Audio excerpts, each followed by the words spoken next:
ਤੁਸੀਂ ਕਿਉਂ ਨਹੀਂ ਪੂਰੇ ਹਲਕਾ ਫਲੋਰ ਨੂੰ ਭ੍ਰਿਸ਼ਟਾਚਾਰ ਮੁਕਤ ਬਣਾ ਸਕੇ? ਹੁਣ ਤੱਕ ਇੱਥੇ ਰੇਤਾ ਕਿਉਂ ਵਿਕਿਆ, ਇੱਥੇ ਬਲੈਕ ਕਿਉਂ ਹੋਈ ਆ? 2007 ਦੇ ਵਿੱਚ ਸਾਹਿਬ ਬਿਕਰਮ ਸਿੰਘ ਮਜੀਠੀਆ MLA ਬਣਦੇ ਆ ਤੇ ਬਹੁਤ ਸਾਰੇ ਜਿਹੜੇ ਲੋਕ ਆ ਉਹਨਾਂ ਦਾ ਹੱਕ ਮਾਰਦੇ ਹੋਏ ਪਹਿਲੀ ਵਾਰੀ ਵਜ਼ੀਰ ਬਣ ਜਾਂਦੇ ਆ। ਜਿਹੜਾ 2007 ਤੋਂ ਫਲੋਰ ਦੇ ਵਿੱਚ ਮਾਫੀਆ ਆਇਆ ਔਰ ਉਹਦਾ ਖਮਿਆਜਾ ਅਸੀਂ ਵੀ ਭੁਗਤਿਆ। ਆਮ ਲੋਕਾਂ ਦਾ ਇਹ ਕਹਿਣਾ ਆ ਕਿ ਇਹ ਇਕੱਲਾ ਮੌਜੂਦਾ ਜਿਹੜੇ ਸਰਕਾਰ ਚਲਾਣੇ ਉਹਨਾਂ ਨੇ, ਬਾਕੀਆਂ ਨੂੰ ਵੀ ਹਿੱਸਾ ਜਾਂਦਾ ਹੁੰਦਾ। ਮੈਂ ਤਾਂ ਨਹੀਂ ਕਹਿ ਸਕਦਾ, ਪਰ ਹੋ ਵੀ ਸਕਦੀ ਹੈ। ਲੋਕ ਮਾਲਕ ਹੈ, ਲੋਕ ਦੇਖ ਰਹੇ ਆ, ਇਹ ਨਹੀਂ ਕਿ ਲੋਕ ਨਹੀਂ ਜੱਜ ਕਰ ਰਹੇ। ਜਿਹੜਾ 4.5 ਸਾਲ ਪਹਿਲਾਂ ਚੋਣ ਮੈਨੀਫੈਸਟੋ ਦੇ ਵਿੱਚ ਵਾਅਦਾ ਕੀਤਾ ਸੀ ਘਰ ਨੌਕਰੀ ਦੇਵਾਂਗੇ, 51,000 ਰੁਪਏ ਸ਼ਗਨ ਸਕੀਮ ਦੇਵਾਂਗੇ, 2500 ਰੁਪਈਆ ਜਿਹੜੀ ਉਹ ਬਜ਼ੁਰਗਾਂ ਨੂੰ, ਵਿਧਵਾ ਨੂੰ ਪੈਨਸ਼ਨ ਦੇਵਾਂਗੇ ਤੇ 2500 ਰੁਪਈਆ ਜੇ ਇਸ ਨੌਜਵਾਨ ਨੂੰ ਕੰਮ ਨਾ ਦਿੱਤਾ ਗਿਆ ਤਾਂ ਬੇਰੁਜ਼ਗਾਰੀ ਭੱਤਾ ਦੇਵਾਂਗੇ, ਕਿਸੇ ਨੂੰ ਕੁਝ ਨਹੀਂ ਦਿੱਤਾ। ਕੀ ਕਹਿਣਾ ਚਾਹੋਗੇ? ਮੈਨੂੰ ਇਹ ਵਿਸ਼ਵਾਸ ਹੈ ਵੀ ਜਦੋਂ ਅਸੀਂ ਉਹਨਾਂ ਦੀ ਕਚਹਿਰੀ 'ਚ ਜਾਵਾਂਗੇ ਤੇ ਜਿਹੜੇ ਇਹ ਸਾਰੇ ਮਸਲੇ ਆ ਇਹ ਹੱਲ ਕਰਕੇ ਹੀ ਜਾਣੇ। ਗੋੜਾ ਸਭ ਲੋਕ ਮਾਲਕ ਨੇ, ਲੋਕਾਂ ਨੇ ਸਵਾਲ ਜ਼ਰੂਰ ਕਰਨੇ ਔਰ ਕਰਨੇ ਵੀ ਚਾਹੀਦੇ ਆ। ਨੌਜਵਾਨ ਪੀੜ੍ਹੀ ਜਿਹੜੀ ਆ ਉਹਨਾਂ ਦੇ ਵਿੱਚ ਰਾਜਨੀਤੀ ਦਾ ਸ਼ੌਕ ਬਹੁਤ ਘੱਟ ਹੈ। ਯੰਗ ਜਨਰੇਸ਼ਨ ਇਸ ਗੱਲ ਤੋਂ ਦੂਰ ਹੁੰਦੀ ਜਾ ਰਹੀ ਹੈ ਕਿਉਂਕਿ ਜਿਹੜੀ ਬੜੀ ਗੇਮ ਹੈ, ਜਿਹੜੀ ਇਹ ਡਰਟੀ ਗੇਮ ਹੋ ਗਈ।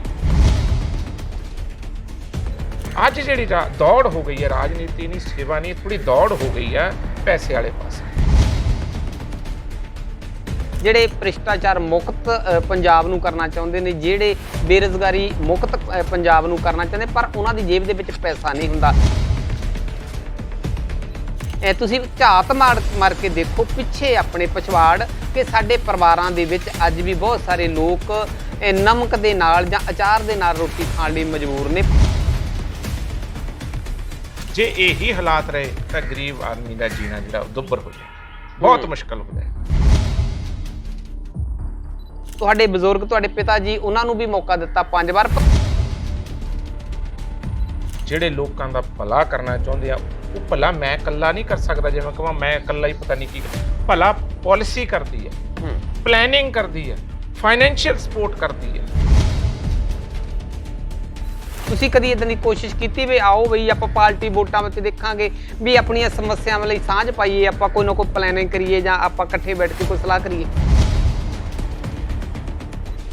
ਮੈਂ ਤਾਂ ਤੁਹਾਡੇ ਚੈਨਲ ਤੇ ਅੱਜ ਹੀ ਕਹਿ ਦਿੰਦਾ ਵੀ ਮੈਨੂੰ ਦੱਸੋ ਮੈਂ ਕਿੱਥੇ ਆਵਾਂ।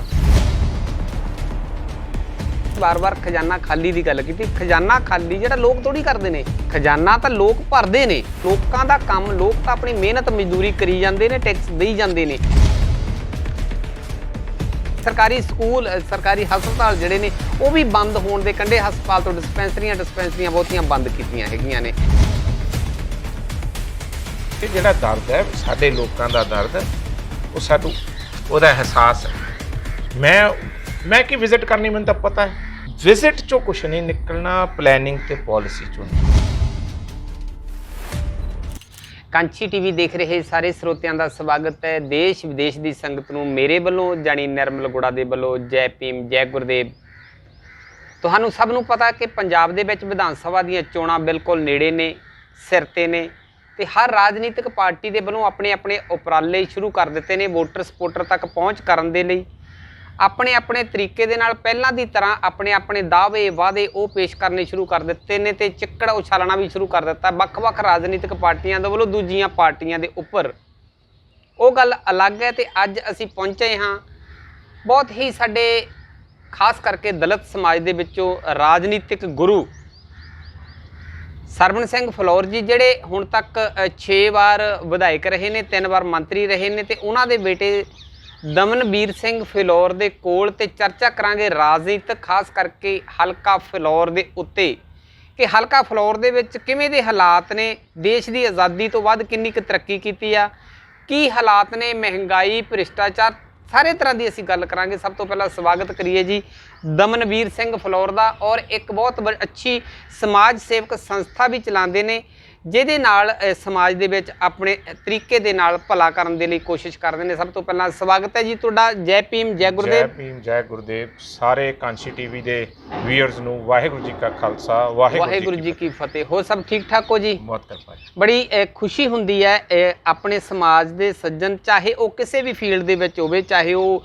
ਰਾਜਨੀਤਿਕ ਹੈ, ਪ੍ਰਸ਼ਾਸਨਿਕ ਹੈ, ਖਿਡਾਰੀ ਹੈ, ਜਾਂ ਹੋਰ ਕਿਸੇ ਵੱਖ-ਵੱਖ ਖੇਤਰ ਦੇ ਵਿੱਚ ਕੰਮ ਕਰਦੇ ਨੇ, ਤਾਂ ਬੜੀ ਖੁਸ਼ੀ ਹੁੰਦੀ ਜਦੋਂ ਅਸੀਂ ਆਪਣੇ ਸਮਾਜ ਦੇ ਲੋਕਾਂ ਦੇ ਕੋਲ ਜਿਹੜੇ ਸਿਰ ਕੱਢ ਨੇ, ਜਿਨ੍ਹਾਂ ਨੇ ਮੁਕਾਮ ਹਾਸਲ ਕੀਤਾ, ਤੇ ਉਹਨਾਂ ਕੋਲ ਜਦੋਂ ਪਹੁੰਚਦੇ ਆ ਤਾਂ ਬੜਾ ਚੰਗਾ ਲੱਗਦਾ। ਤੇ ਜਦੋਂ ਸਾਡੇ ਸਰੋਤੇ ਵੀ ਕਾਂਸ਼ੀ ਟੀਵੀ ਦੀ ਸਕਰੀਨ ਤੇ ਜਦੋਂ ਦੇਖਦੇ ਨੇ ਤੇ ਉਹਨਾਂ ਨੂੰ ਵੀ ਲੱਗਦਾ ਕਿ ਸਾਡਾ ਆਪਣਾਪਨ ਹੈ ਤੇ ਸਾਡਾ ਆਪਣਾ ਖੂਨ ਹੈ, ਤੇ ਬੜੀ ਖੁਸ਼ੀ ਮਹਿਸੂਸ ਕਰਦੇ, ਤੇ ਸਾਨੂੰ ਵੀ ਬੜੀ ਖੁਸ਼ੀ ਹੋ ਰਹੀ ਹੈ। ਸਭ ਤੋਂ ਪਹਿਲਾਂ ਤਾਂ ਇਹ ਆਪਾਂ ਗੱਲ ਕਰੀਏ ਕਿ ਜਿਵੇਂ ਪਿਤਾ ਜੀ ਦਾ ਬੜਾ ਐਕਸਪੀਰੀਅੰਸ ਹੈ, ਜਿੱਦਾਂ ਸਿਆਣੇ ਕਹਿੰਦੇ ਨੇ ਵੀ ਜੇ ਪਿਤਾ ਜੀ ਰਾਜਨੀਤੀ 'ਚ ਸੀਗੇ ਤਾਂ ਤੇ ਪੁੱਤਰ ਦਾ ਰਾਜਨੀਤੀ ਦੇ ਵਿੱਚ ਜਾਣਾ ਤਾਂ ਬਣਦਾ ਹੀ ਹੈ।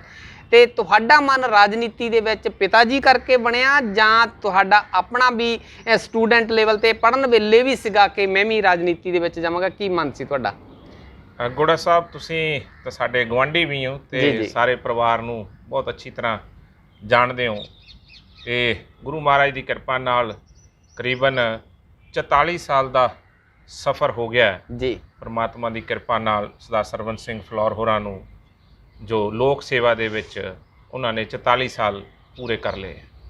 ਤੇ ਜਦੋਂ ਐਡਾ ਵੱਡਾ ਜਿਹੜਾ ਇੱਕ ਕੰਮ ਕਰਨ ਦਾ ਜਜ਼ਬਾ, ਉਹ ਇੱਕ ਲੈਗੇਸੀ ਜਿਹੜੀ ਇੱਕ ਫਾਦਰ ਤੋਂ ਹੋਵੇ, ਤੇ ਫਿਰ ਆਪਣੇ ਆਪ ਜਿਹੜੀ ਲੈ ਹੈ ਉਹ ਇਸ ਤਰਫ ਬਣ ਜਾਂਦੀ ਹੈ ਜੀ, ਤੇ ਸ਼ੌਂਕ ਵੀ ਬਣ ਜਾਂਦਾ, ਤੇ ਉਹਨੂੰ ਆਪਣਾ ਕੰਮ ਜਿਹੜਾ ਆ ਉਹ ਵੀ ਸਮਝਣਾ ਚਾਹੀਦਾ ਜੀ। ਤੇ ਬਿਲਕੁਲ ਉਸੇ ਤਰ੍ਹਾਂ ਲੋਕਾਂ ਦੀ ਸੇਵਾ ਕਰਨਾ, ਲੋਕਾਂ ਦੇ ਵਿੱਚ ਰਹਿਣਾ, ਉਹ ਇੱਕ ਜਜ਼ਬਾ ਹੋ ਗਿਆ ਹੈ ਜੀ ਜੀ ਜੀ। ਕਿਉਂਕਿ ਕੰਮ ਹਜੇ ਬਹੁਤ ਕਰਨ ਵਾਲੇ ਪਏ ਹੈ ਜੀ। ਜੇ ਆਪਾਂ ਕਹੀਏ ਵੀ ਕੰਮ ਹੋ ਗਏ ਜੀ, ਤੇ ਨਹੀਂ, ਹਜੇ ਬਹੁਤ ਕੁਝ ਕਰਨ ਵਾਲਾ ਪਿਆ, ਸਮਾਜ ਵਾਸਤੇ ਵੀ ਪਿਆ, ਸੂਬੇ ਵਾਸਤੇ ਵੀ ਪਿਆ, ਤੇ ਦੇਸ਼ ਵਾਸਤੇ ਵੀ ਕੰਮ ਕਰਨ ਵਾਸਤੇ ਬਹੁਤ ਪਿਆ।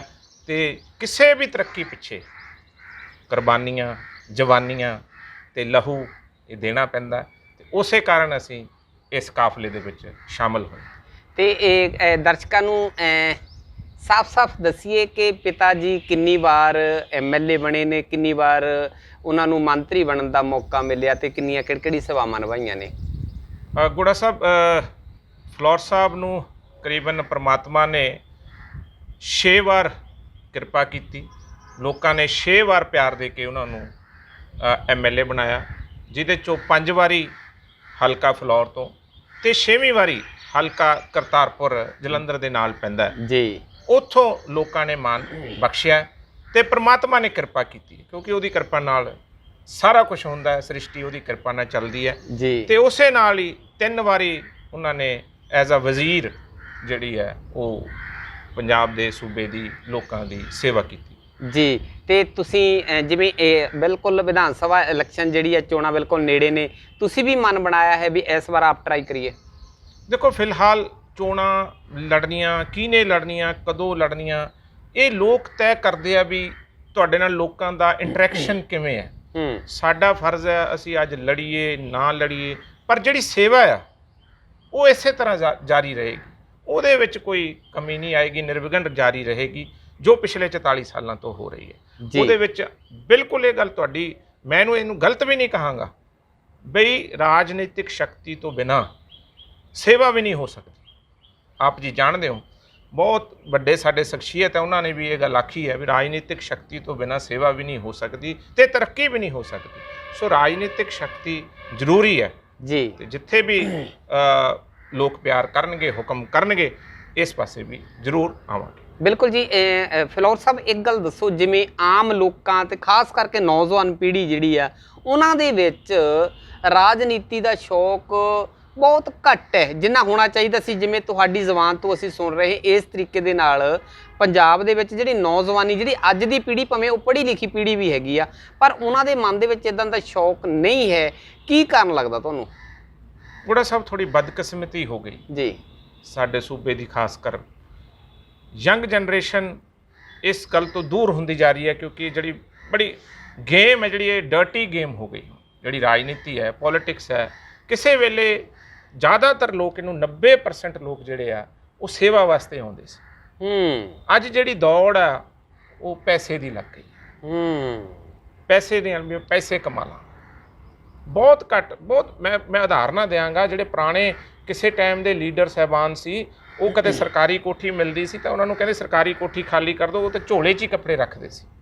ਤੇ ਕਈ ਲੀਡਰ ਸਾਹਿਬਾਨਾਂ ਦੇ ਕੋਲੇ ਪੈਸੇ ਵੀ ਖਾਤਿਆਂ 'ਚ ਇੰਨੇ ਕੀ ਸੀਗੇ ਵੀ ਕੋਈ ਮੰਨ ਹੀ ਨਹੀਂ ਸਕਦਾ ਵੀ ਇੰਨੇ ਕੁ ਪੈਸੇ ਨਹੀਂ ਗੁਜ਼ਾਰਾ। ਸੋ ਅੱਜ ਜਿਹੜੀ ਦੌੜ ਹੋ ਗਈ ਹੈ, ਰਾਜਨੀਤੀ ਨਹੀਂ, ਸੇਵਾ ਨਹੀਂ, ਥੋੜੀ ਦੌੜ ਹੋ ਗਈ ਹੈ ਪੈਸੇ ਵਾਲੇ ਪਾਸੇ। ਥੋੜਾ ਮਾਫੀਆ ਵੀ ਸਾਡੇ ਤੇ ਭਾਰੀ ਹੋ ਗਿਆ। ਸੋ ਇਸ ਕਰਕੇ ਨੌਜਵਾਨ ਜਿਹੜੇ ਸਾਡੇ ਸੀ ਉਹ ਥੋੜਾ ਜਿਹਾ ਇਸ ਲਾਈਨ ਤੋਂ ਪਿੱਛੇ ਹਟਦੇ ਜਾ ਰਹੇ ਆ। ਪਰ ਮੈਨੂੰ ਉਮੀਦ ਹੈ ਕਿ ਆਉਣ ਵਾਲੇ ਸਮੇਂ ਦੇ ਵਿੱਚ ਇਹਦੇ ਵਿੱਚ ਬਹੁਤ ਜ਼ਿਆਦਾ ਹੋਰ ਵਧੀਆ ਸ਼ਾਈਨਿੰਗ ਹੋਏਗੀ, ਅੱਛੇ ਪਾਸੇ ਨੂੰ ਪੰਜਾਬ ਜਾਏਗਾ। ਇਹ ਮੇਰੀ ਉਮੀਦ ਵੀ ਹੈ ਤੇ ਮੈਨੂੰ ਵਿਸ਼ਵਾਸ ਵੀ ਹੈ ਆਉਣ ਵਾਲਾ ਸਮਾਂ ਬਿਲਕੁਲ ਅੱਛਾ ਹੋਏ। ਚੰਗੀ ਗੱਲ ਹੈ ਕਿ ਆਉਣ ਵਾਲੇ ਸਮੇਂ ਦੇ ਵਿੱਚ ਨੌਜਵਾਨ ਪੀੜ੍ਹੀ ਅੱਗੇ ਆਵੇ, ਤੇ ਕਿਉਂਕਿ ਨੌਜਵਾਨ ਪੀੜ੍ਹੀ ਨੇ ਹੀ ਅੱਗੇ ਆਉਣਾ। ਪਹਿਲੇ ਬਜ਼ੁਰਗ ਜਿਹੜੇ ਉਹਨਾਂ ਦੀ ਸਮਾਂ ਉਮਰ ਢਲਦੀ ਜਾਂਦੀ ਹੈ ਤੇ ਨੌਜਵਾਨ ਪੀੜ੍ਹੀ ਨੂੰ ਅੱਗੇ ਆਉਣਾ ਚਾਹੀਦਾ। ਫਿਲੌਰ ਸਾਹਿਬ ਕੀ ਕਹਿਣਾ ਚਾਹੋਗੇ, ਜੋ ਸੁਪਨਾ ਸਾਡੇ ਗੁਰੂ ਸਾਹਿਬਾਨਾਂ ਦਾ ਸੀਗਾ, ਜਿਹੜਾ ਮਿਸ਼ਨ ਬਾਬਾ ਸਾਹਿਬ ਭੀਮ ਰਾਓ ਡਾਕਟਰ ਅੰਬੇਡਕਰ ਜੀ ਦਾ ਸੀਗਾ ਕਿ ਆਮ ਵਰਗ ਦੇ ਲੋਕ ਵੀ ਦੇਸ਼ 'ਤੇ ਰਾਜ ਕਰਨ, ਪਰ ਤੁਹਾਡੇ ਕਹਿਣ ਦੇ ਮੁਤਾਬਕ ਜਿਹੜਾ ਉਹ ਮਾਫੀਆ ਵੀ ਹੋ ਗਿਆ ਤੇ ਮਹਿੰਗੀ ਵੀ ਹੋ ਗਈ ਤੇ ਆਮ ਲੋਕਾਂ ਦੀ ਤਾਂ ਫਿਰ ਪਹੁੰਚ ਤੋਂ ਪਰੇ ਹੋ ਗਿਆ ਕਿ ਆਮ ਲੋਕਾਂ ਦੇ ਵਿੱਚ ਅੱਛੇ ਲੋਕ ਨੇ, ਇੰਟੈਲੀਜੈਂਟ ਲੋਕ ਨੇ, ਪੜ੍ਹੇ ਲਿਖੇ ਲੋਕ ਨੇ, ਜਿਵੇਂ ਬਾਬਾ ਸਾਹਿਬ ਭੀਮ ਰਾਓ ਡਾਕਟਰ ਅੰਬੇਡਕਰ ਜੀ ਨੇ ਵੀ ਕਮਾਲ ਕੀਤੀ। ਇਸੇ ਤਰੀਕੇ ਦੇ ਨਾਲ ਅੱਜ ਵੀ ਸਮਾਜ ਦੇ ਵਿੱਚ, ਖਾਸ ਕਰਕੇ ਦਲਿਤ ਸਮਾਜ ਦੇ ਵਿੱਚ ਅਣਗਿਣਤ ਇੰਟੈਲੀਜੈਂਟ, ਪੜ੍ਹੇ ਲਿਖੇ, ਗਿਆਨਵਾਨ ਜਿਹੜੇ ਉਹ ਕਰ ਸਕਦੇ ਨੇ, ਪਰ ਮਜਬੂਰੀ ਬਣਦੀ ਆ ਕਿ ਇਹਦੇ ਤੇ ਪੈਸਾ ਬਹੁਤ ਲੱਗਦਾ। ਕੀ ਕਹਿਣਾ ਚਾਹੋਗੇ ਇਸ ਸਿਸਟਮ ਦੇ ਉੱਤੇ? ਦੇਖੋ ਗੁੜਾ ਸਾਹਿਬ, ਸਭ ਤੋਂ ਪਹਿਲਾਂ ਤਾਂ ਜਿਹੜੀ ਆਪਣੇ ਰਾਜ ਦੀ ਗੱਲ ਹੈ ਜੀ, ਜਿਹਦੇ ਵਿੱਚ ਸਾਰਿਆਂ ਨੂੰ ਬਰਾਬਰਤਾ ਦਾ ਰਾਜ, ਉਹ ਉਸ ਵੇਲੇ ਸਤਿਗੁਰੂ ਰਵਿਦਾਸ ਮਹਾਰਾਜ ਨੇ ਉਹ ਸਭ ਤੋਂ ਪਹਿਲਾਂ ਗੱਲ ਉਠਾਈ ਜਦੋਂ ਇੱਕ ਪਾਸੇ ਮਨੂ ਸਮ੍ਰਿਤੀ ਸੀ, ਇੱਕ ਪਾਸੇ ਮੁਗਲ ਤਲਵਾਰ ਕੱਢ ਕੇ ਖੜੇ ਸੀ ਜੀ। ਐਸਾ ਚਾਹੂੰ ਰਾਜ ਮੈਂ ਮਿਲੇ ਸਬਨ ਕੋ ਅੰਤ, ਛੋਟ ਬੜਾ ਸਭ ਸਮ ਬਸੇ ਰਵਿਦਾਸ ਰਹਿਓ ਪ੍ਰਸੰਨ। ਉੱਥੋਂ ਗੱਲ ਸ਼ੁਰੂ ਹੋਈ ਹੈ ਰਾਜ ਜੀ ਜੀ। ਅੱਗੇ ਚਲਦੀ ਚਲਦੀ ਗੁਰੂ ਨਾਨਕ ਸਾਹਿਬ ਆ ਗਏ, ਸਾਰੇ ਗੁਰੂ ਸਾਹਿਬਾਨ, ਬਿਲਕੁਲ ਸਾਰਿਆਂ ਨੇ ਆਪਣਾ ਗੋਬਿੰਦ ਸਿੰਘ ਮਹਾਰਾਜ, ਬਿਲकुल मानस की जात सब एक पहचान वो जी। इन गरीब सिखन को दो मैं पातशाह। राज ਦੀ ਗੱਲ ਕਿਹੜੇ ਰਾਜ ਦੀ ਗੱਲ? ਬਰਾਬਰਤਾ ਦੇ ਰਾਜ ਜੀ। ਉਸ ਨੂੰ ਅੱਗੇ ਅੰਬੇਡਕਰ ਸਾਹਿਬ ਨੇ ਲੈ ਕੇ ਆਂਦਾ ਜੀ, ਹੱਕ ਦਵਾਏ। ਆਪਣਾ ਹੈਲਥ ਵੀ ਨਹੀਂ ਦੇਖੀ ਜੀ, ਸਭ ਕੁਝ ਪਰਿਵਾਰ ਨਹੀਂ ਦੇਖਿਆ ਜੀ, ਹਰ ਚੀਜ਼ ਨਿਸ਼ਾਵਰ ਕਰ ਦਿੱਤੀ ਜੀ ਵੀ ਮੇਰੇ ਲੋਕ ਜਿਹੜੇ ਆ ਉਹ ਬਰਾਬਰ। ਰਾਜ ਦੇ ਵਿੱਚ ਆਉਣ ਤੇ ਲੈ ਕੇ ਵੀ ਬਹੁਤ ਕੁਝ ਦਿੱਤਾ। ਜੇ ਅਸੀਂ ਦੂਜਾ ਤੀਜਾ ਚੌਥਾ ਵੀ ਜਨਮ ਲੈ ਲਈਏ, ਜਿਹੜੀ ਉਹਨਾਂ ਦੀ ਦੇਣ ਹੈ ਉਹ ਸਾਡੇ ਗੁਰੂ ਸਾਹਿਬਾਨਾਂ ਦੀ, ਪੀਰਾਂ ਦੀ, ਪੈਗੰਬਰਾਂ ਦੀ, ਅੰਬੇਡਕਰ ਸਾਹਿਬ ਦੀ, ਉਹ ਅਸੀਂ ਦੇਣ ਦਾ ਦੇਣਾ ਨਹੀਂ ਦੇ ਸਕਦੇ। ਬਿਲਕੁਲ ਬਿਲਕੁਲ। ਜੋ ਚੀਜ਼ਾਂ ਉਹਨਾਂ ਨੇ ਸਾਨੂੰ ਲੈ ਕੇ ਦਿੱਤੀ। ਬਿਲਕੁਲ ਬਿਲਕੁਲ। ਜਿਵੇਂ ਇਹ ਗੱਲ ਸੀ, ਮੈਂ ਪੁੱਛਣਾ ਚਾਹੁੰਦਾ ਸੀਗਾ ਕਿ ਆਮ ਵਰਗ ਤੋਂ ਪਹੁੰਚ ਤੋਂ ਪਰੇ ਹੋ ਗਈ ਰਾਜਨੀਤੀ, ਆਮ ਵਰਗ ਦੇ ਲੋਕ ਜਿਹੜੇ ਆ, ਕਿਉਂਕਿ ਕਿਤੇ ਨਾ ਕਿਤੇ ਉਹ ਗੱਲ ਵੀ ਚੱਲਦੀ ਆ ਵੀ ਟਿਕਟ ਲੈਣ ਵੇਲੇ ਖਰਚਾ, ਆਮ ਲੋਕਾਂ ਦੀ ਵੋਟ ਲੈਣ ਵੇਲੇ ਖਰਚਾ, ਜਾਂ ਮਾਹੌਲ ਹੀ ਇਦਾਂ ਦਾ ਕ੍ਰੀਏਟ ਹੋ ਗਿਆ, ਮਾਹੌਲ ਹੀ ਇਦਾਂ ਦਾ ਬਣ ਗਿਆ ਕਿ ਕਰੋੜਾਂ ਦੀ ਗੇਮ ਬਣ ਕੇ ਰਹਿ ਗਈ ਆ। ਤੇ ਆਮ ਲੋਕ, ਜਿਵੇਂ ਬਾਬਾ ਸਾਹਿਬ ਭੀਮ ਰਾਓ ਡਾਕਟਰ ਅੰਬੇਡਕਰ ਜੀ ਦੇ ਅਸੀਂ ਅਕਸਰ ਭਾਸ਼ਣ ਦੇ ਵਿੱਚ ਸੁਣਦੇ ਆ ਆਮ ਲੋਕਾਂ ਦੇ, ਕਿ ਉਹਨਾਂ ਨੇ ਕਿਹਾ ਕਿ ਝੁੱਗੀਆਂ ਦੀਆਂ ਦੀਵਾਰਾਂ ਤੇ ਲਿਖ ਲਓ ਕਿ ਦੇਸ਼ ਦੇ ਹੁਕਮਰਾਨ ਬਣਨਾ। ਝੁੱਗੀਆਂ ਦੀਆਂ ਦੀਵਾਰਾਂ ਤੇ ਕਿੰਨੇ ਲੋਕਾਂ ਨੇ ਲਿਖਿਆ ਹੋਏਗਾ, ਪਰ ਉਹਨਾਂ ਦੀ ਜੇਬ ਦੇ ਵਿੱਚ ਪੈਸਾ ਨਹੀਂ ਆ। ਇਹਦੇ ਲਈ ਕੀ ਕਹਿਣਾ ਚਾਹੋਗੇ? ਗੁੜਾ ਸਾਹਿਬ, ਅੱਜ ਪੰਜਾਬ ਦੇ ਵਿੱਚ ਸਭ ਤੋਂ ਜ਼ਿਆਦਾ ਜਿਹੜੀ ਪੋਪੂਲੇਸ਼ਨ ਹੈ ਜੀ, ਉਹ ਸ਼ਡਿਊਲ ਕਾਸਟ ਭਾਈਚਾਰੇ ਦੀ ਜੀ, ਖਾਸ ਕਰਕੇ ਦੁਆਬੇ ਦੇ ਵਿੱਚ 40 ਤੋਂ 45% ਜੀ ਦਲਿਤ ਭਾਈਚਾਰੇ ਜੀ। ਪਰ ਸਾਡੀ, ਮੈਂ ਕਹਾਂਗਾ ਮੈਂ ਵੀ ਵਿੱਚ ਹੀ ਹਾਂ, ਸਾਡੀਆਂ ਵੀ ਗਲਤੀਆਂ, ਅਸੀਂ ਇਕੱਠੇ ਨਹੀਂ। ਸਾਨੂੰ ਰਸਤਾ ਤਾਂ ਦਿਖਾਇਆ, ਪਰ ਜੇ ਅਸੀਂ ਉਸ ਰਸਤੇ ਤੇ ਚੱਲਣਾ ਹੀ ਨਹੀਂ ਤੇ ਫਿਰ ਜੋ ਹੋ ਰਿਹਾ ਉਹ ਤਾਂ ਹੋਣਾ ਹੀ ਜੀ। ਅੱਜ ਰਾਜਨੀਤੀ, ਬਿਲਕੁਲ ਤੁਹਾਡੀ ਗੱਲ ਆ, ਮੈਂ ਇੱਥੋਂ ਪਹਿਲਾਂ ਵੀ ਗੱਲ ਆਖੀ ਵੀ ਇਹ ਡਰਟੀ ਗੇਮ ਹੋ ਗਈ, ਮਹਿੰਗੀ ਗੇਮ ਹੋ ਗਈ। ਇਸੇ ਕਾਰਨ ਨੌਜਵਾਨੀ ਪਿੱਛੇ ਹਟ ਗਈ, ਜਜ਼ਬਾ ਨਹੀਂ ਰਿਹਾ। ਪਰ ਮੈਨੂੰ ਇਹ ਵਿਸ਼ਵਾਸ ਹੈ, ਮੈਨੂੰ ਵਿਸ਼ਵਾਸ ਹੈ ਇਸ ਰਸਤੇ ਤੇ ਆਉਣ ਵਾਲਾ ਸਮਾਂ ਬਿਲਕੁਲ ਠੀਕ ਹੈ। ਕਈ ਵਾਰੀ ਚੰਗੇ ਮਾੜੇ ਸਮੇਂ ਆਉਂਦੇ ਆ, ਹਰ ਚੀਜ਼ ਚਤਰਾ ਚੜਾ ਆਉਂਦਾ। ਕੋਈ ਸਾਡੀ ਨਜ਼ਰ ਲੱਗ ਗਈ, ਸਾਡੇ ਪੰਜਾਬ ਨੂੰ ਕਹਿ ਲਈਏ, ਸਾਡੇ ਦੇਸ਼ ਨੂੰ, ਮੁਲਕ ਨੂੰ ਨਜ਼ਰ ਲੱਗ ਗਈ, ਇਹ ਨਜ਼ਰ ਜਿਹੜੀ ਦੂਰ ਹੋ ਜਾਣੀ ਹੈ। ਦੁਬਾਰਾ ਇਹ ਰਾਜਨੀਤੀ ਜਿਹੜੀ ਸੇਵਾ ਵਾਲੀ ਆਏਗੀ। ਹੂੰ ਬਿਲਕੁਲ ਤੁਹਾਡੀ ਗੱਲ ਸਹੀ ਹੈ। ਅੱਜ ਦੇ ਦੌਰ ਦੇ ਵਿੱਚ ਸਰ ਦੀ ਗਲਤੀ ਹੈ, ਲੀਡਰਾਂ ਦੀ ਵੀ ਗਲਤੀ ਹੈ। ਹੋ ਸਕਦਾ ਲੋਕਾਂ ਨੂੰ ਵੀ ਇਕੱਠੇ ਹੋਣ ਦੀ ਜਿਹੜੀ ਲੋੜ ਹੈ ਉਹ ਬਹੁਤ ਜ਼ਰੂਰੀ ਲੋੜ ਹੈ। ਆਸ ਕਰਦੇ ਹੋ ਕਿ ਆਉਣ ਵਾਲੇ ਸਮੇਂ ਦੇ ਵਿੱਚ ਜਿਵੇਂ ਫਿਲੌਰ ਸਾਹਿਬ ਉਹਨਾਂ ਨੇ ਬਹੁਤ ਬਰੀਕੀ ਦੇ ਨਾਲ ਗੱਲ ਕੀਤੀ ਹੈ ਕਿ ਲੱਗਦਾ ਹੈ ਕਿ ਆਉਣ ਵਾਲੇ ਸਮੇਂ ਦੇ ਵਿੱਚ ਸਮਾਂ ਚੰਗਾ ਮਾੜਾ ਆਉਂਦਾ ਤੇ ਜਾਂਦਾ ਰਹਿੰਦਾ, ਜੇ ਧੁੱਪ ਆਉਂਦੀ ਤੇ ਛਾਂ ਆਉਂਦੀ ਹੈ, ਰੁੱਤਾਂ ਬਦਲਦੀਆਂ। ਇਸੇ ਤਰੀਕੇ ਦੇ ਨਾਲ ਜਿਹੜੀ ਅੱਜ ਡਾਟੀ ਸ਼ਬਦ ਵਰਤਿਆ ਜਾਂ ਅੱਜ ਗੰਧਲੀ ਜਾਂ ਮਹਿੰਗੀ ਰਾਜਨੀਤੀ ਹੋ ਗਈ, ਆਸ ਕਰਦੇ ਹਾਂ ਕਿ ਆਉਣ ਵਾਲੇ ਸਮੇਂ ਦੇ ਵਿੱਚ ਜਿਵੇਂ ਅਸੀਂ ਵਿਦੇਸ਼ਾਂ ਦੇ ਵਿੱਚ ਸੁਣਦੇ ਹਾਂ ਕਿ ਬਹੁਤ ਆਰਾਮ ਦੇ ਨਾਲ ਇਲੈਕਸ਼ਨ ਹੁੰਦੀ ਆ, ਬਿਨਾਂ ਪੈਸੇ ਤੋਂ ਹੁੰਦੀ, ਲੋਕਾਂ ਦੀਆਂ ਭਾਵਨਾਵਾਂ ਦੇ ਮੁਤਾਬਕ ਹੁੰਦੀ ਆ। ਆਸ ਵੀ ਅਸੀਂ ਕਰਦੇ ਹਾਂ ਕਿ ਪੰਜਾਬ ਦੇ ਵਿੱਚ ਵੀ ਆਉਣ ਵਾਲਾ ਸਮਾਂ ਇਦਾਂ ਦਾ ਆਵੇ ਕਿ ਲੋਕ ਨਿਰਪੱਖ ਇਮਾਨਦਾਰੀ ਦੇ ਨਾਲ ਆਪਣੇ ਨੇਤਾ ਨੂੰ ਚੁਣਨ ਤੇ ਨੇਤਾ ਵੀ ਇਮਾਨਦਾਰੀ ਦੇ ਨਾਲ ਪੰਜਾਬ ਦੇ ਵਿੱਚ ਆਪਣੀ ਜ਼ਿੰਮੇਵਾਰੀ, ਆਪਣੀ ਭੂਮਿਕਾ ਨਿਭਾਵੇ।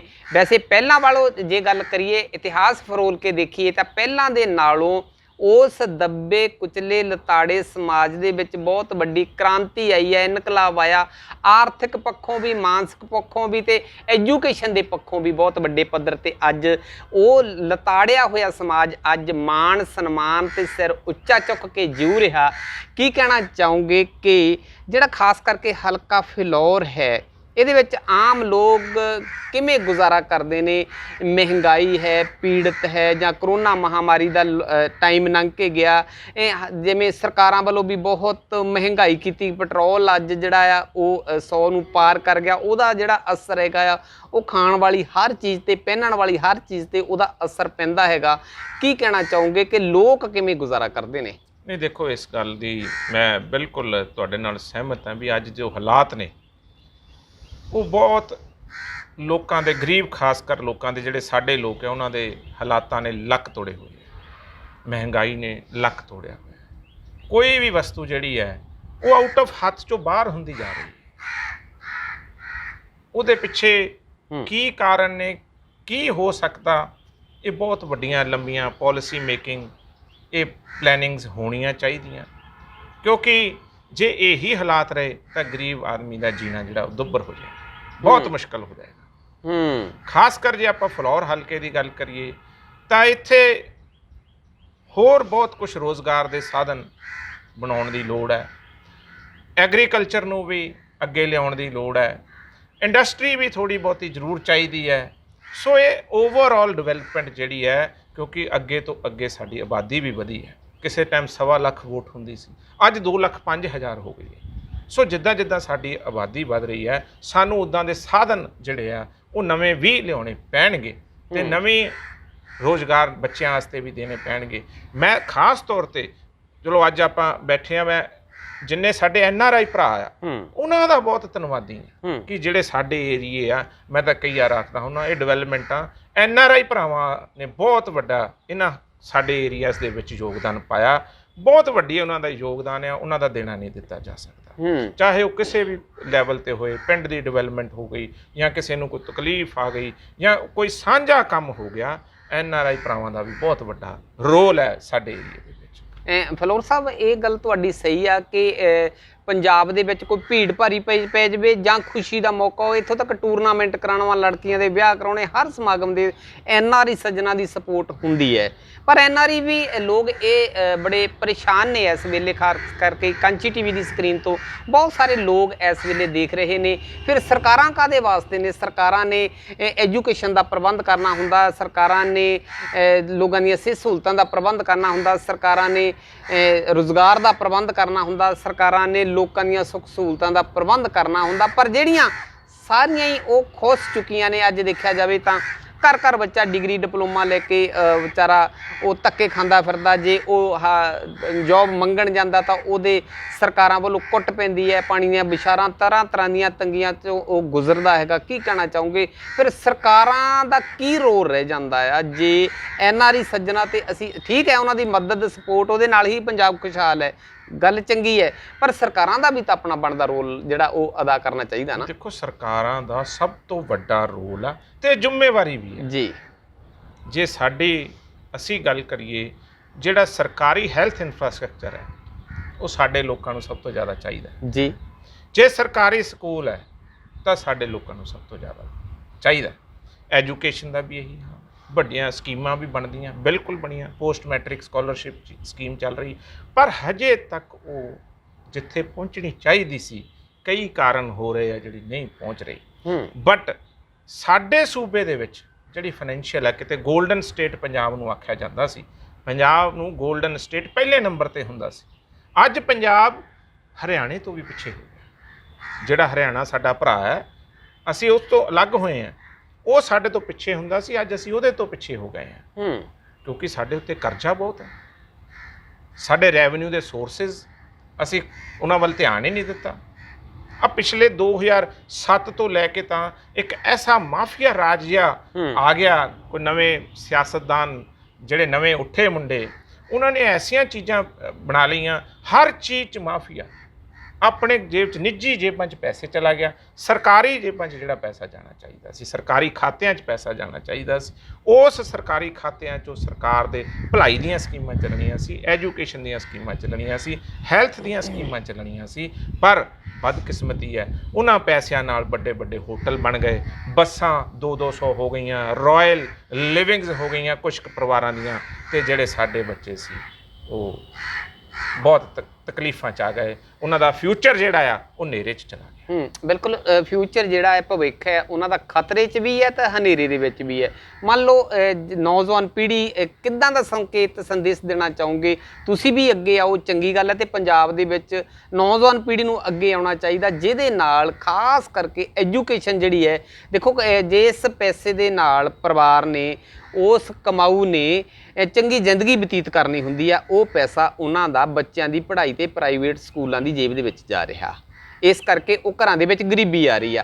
ਜੇ ਇਸ ਪੈਸੇ ਦੇ ਨਾਲ ਕੋਈ ਚੰਗਾ ਘੁੰਮਣਾ, ਚੰਗਾ ਘਰ ਬਣਾਉਣਾ ਹੁੰਦਾ, ਤੇ ਉਹੀ ਪੈਸਾ ਜਿਹੜਾ ਆਮ ਲੋਕਾਂ ਦਾ ਹਸਪਤਾਲਾਂ ਦੇ ਵਿੱਚ ਡਾਕਟਰਾਂ ਦੀ ਜੇਬ ਦੇ ਵਿੱਚ ਜਾ ਰਿਹਾ, ਜਦ ਕਿ ਜ਼ਿੰਮੇਵਾਰੀ ਸਰਕਾਰ ਦੀ ਬਣਦੀ ਆ ਵਿੱਦਿਆ ਵੀ ਦੇਣੀ ਤੇ ਤੰਦਰੁਸਤ ਵੀ ਰੱਖਣਾ। ਕੀ ਕਹਿਣਾ ਚਾਹੋਗੇ ਕਿ ਨੌਜਵਾਨ ਪੀੜ੍ਹੀ ਨੂੰ ਆਪ ਅੱਗੇ ਆਉਣਾ ਚਾਹੀਦਾ, ਤੁਸੀਂ ਵੀ ਅੱਗੇ ਆਓ ਤੇ ਇਹ ਚੀਜ਼ਾਂ ਦਾ ਖਿਆਲ ਰੱਖ ਕੇ ਕਿ ਸਰਕਾਰੀ ਤੌਰ ਤੇ ਇਦਾਂ ਦਾ ਪ੍ਰਬੰਧ ਕੀਤੇ ਜਾਣ?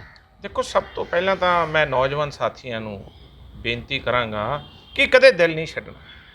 ਜਿਹੜੇ ਸਾਡੇ ਰੋਲ ਮਾਡਲ ਹੈ ਨਾ, ਉਹ ਬਹੁਤ ਵੱਡੇ ਹੈ, ਉਹਨਾਂ ਦੀ ਕੁਰਬਾਨੀ ਬੜੀ ਵੱਡੀ ਹੈ, ਸਾਡੇ ਗੁਰੂ ਸਾਹਿਬਾਨਾਂ ਦੀ, ਅੰਬੇਡਕਰ ਸਾਹਿਬ ਦੀ, ਉਹਨਾਂ ਦੀ ਦੇਣ ਬਹੁਤ ਵੱਡੀ, ਸਾਡੇ ਰੋਲ ਮਾਡਲ ਵੱਡੇ ਹੈ, ਅਸੀਂ ਉਹਨਾਂ ਨੂੰ ਦੇਖ ਕੇ ਜੀਣਾ, ਉਹਨਾਂ ਦੇ ਜੀਵਨ ਦੇ ਜੀਣ ਦੇ ਜਜ਼ਬੇ ਨੂੰ ਦੇਖ ਕੇ ਜੀਣਾ। ਇਸ ਕਰਕੇ ਕਦੇ ਪਹਿਲੀ ਗੱਲ ਤਾਂ ਹਿੰਮਤ ਨਹੀਂ ਹਾਰਨੀ, ਦਿਲ ਨਹੀਂ ਛੱਡਣਾ, ਜੋ ਮਰਜ਼ੀ ਹੋ ਜੇ। ਇਹ ਕਠਿਨਾਈਆਂ ਇਦੋਂ ਵੀ ਵੱਡੀਆਂ ਅਸੀਂ ਤਾਂ ਸਾਡੇ ਬਜ਼ੁਰਗਾਂ ਨੇ ਪੁਰਾਣੀਆਂ ਦੇਖੀਆਂ, ਤੁਸੀਂ ਜਾਣਦੇ ਹੋ ਗੁੜਾ ਸਾਹਿਬ, ਅਸੀਂ ਕਿੰਨਾ ਹਾਲਾਤਾਂ 'ਚੋਂ ਨਿਕਲ ਕੇ ਆਏ ਹਾਂ, ਸਾਡੇ ਕੋਲ ਤਾਂ ਕੋਈ ਰਾਈਟ ਹੀ ਨਹੀਂ ਸੀ, ਸਾਡੇ ਕੋਲੇ ਕੋਈ ਰਾਈਟ ਹੀ ਨਹੀਂ ਸੀ ਜੀਣ ਦਾ ਵੀ ਰਾਈਟ। ਮੈਨੂੰ ਲੱਗਦਾ ਐਵੇਂ ਕਿਤੇ ਜ਼ਿੰਦਗੀ ਸਾਡੇ ਬਜ਼ੁਰਗ ਨਿਕਲ ਗਏ ਹੋਣੇ ਆ, ਕੋਈ ਪਤਾ ਹੀ ਨਹੀਂ ਲੱਗਾ ਹੋਣਾ, ਕੋਈ ਆਇਆ ਕੋਈ ਗਿਆ। ਅੱਜ ਸਾਡੇ ਕੋਲੇ ਹੱਕ ਹੈ, ਸਾਡੇ ਕੋਲੇ ਕਨਸਟੀਟਿਊਸ਼ਨ ਹੈ, ਸਾਡੇ ਕੋਲ ਸੰਵਿਧਾਨ ਹੈ। ਸਭ ਤੋਂ ਪਹਿਲਾਂ ਤਾਂ ਸਾਨੂੰ ਹਿੰਮਤ ਨਹੀਂ ਹਾਰਨੀ ਚਾਹੀਦੀ। ਦੂਜੀ ਗੱਲ, ਜਿਹੜੇ ਰਿਸੋਰਸਿਸ ਹੈ ਇਹ ਸਾਨੂੰ ਪੈਦਾ ਕਰਨੇ ਪੈਣਗੇ, ਅੱਛੇ ਬੰਦੇ ਲੈ ਕੇ ਆਉਣੇ ਪੈਣਗੇ।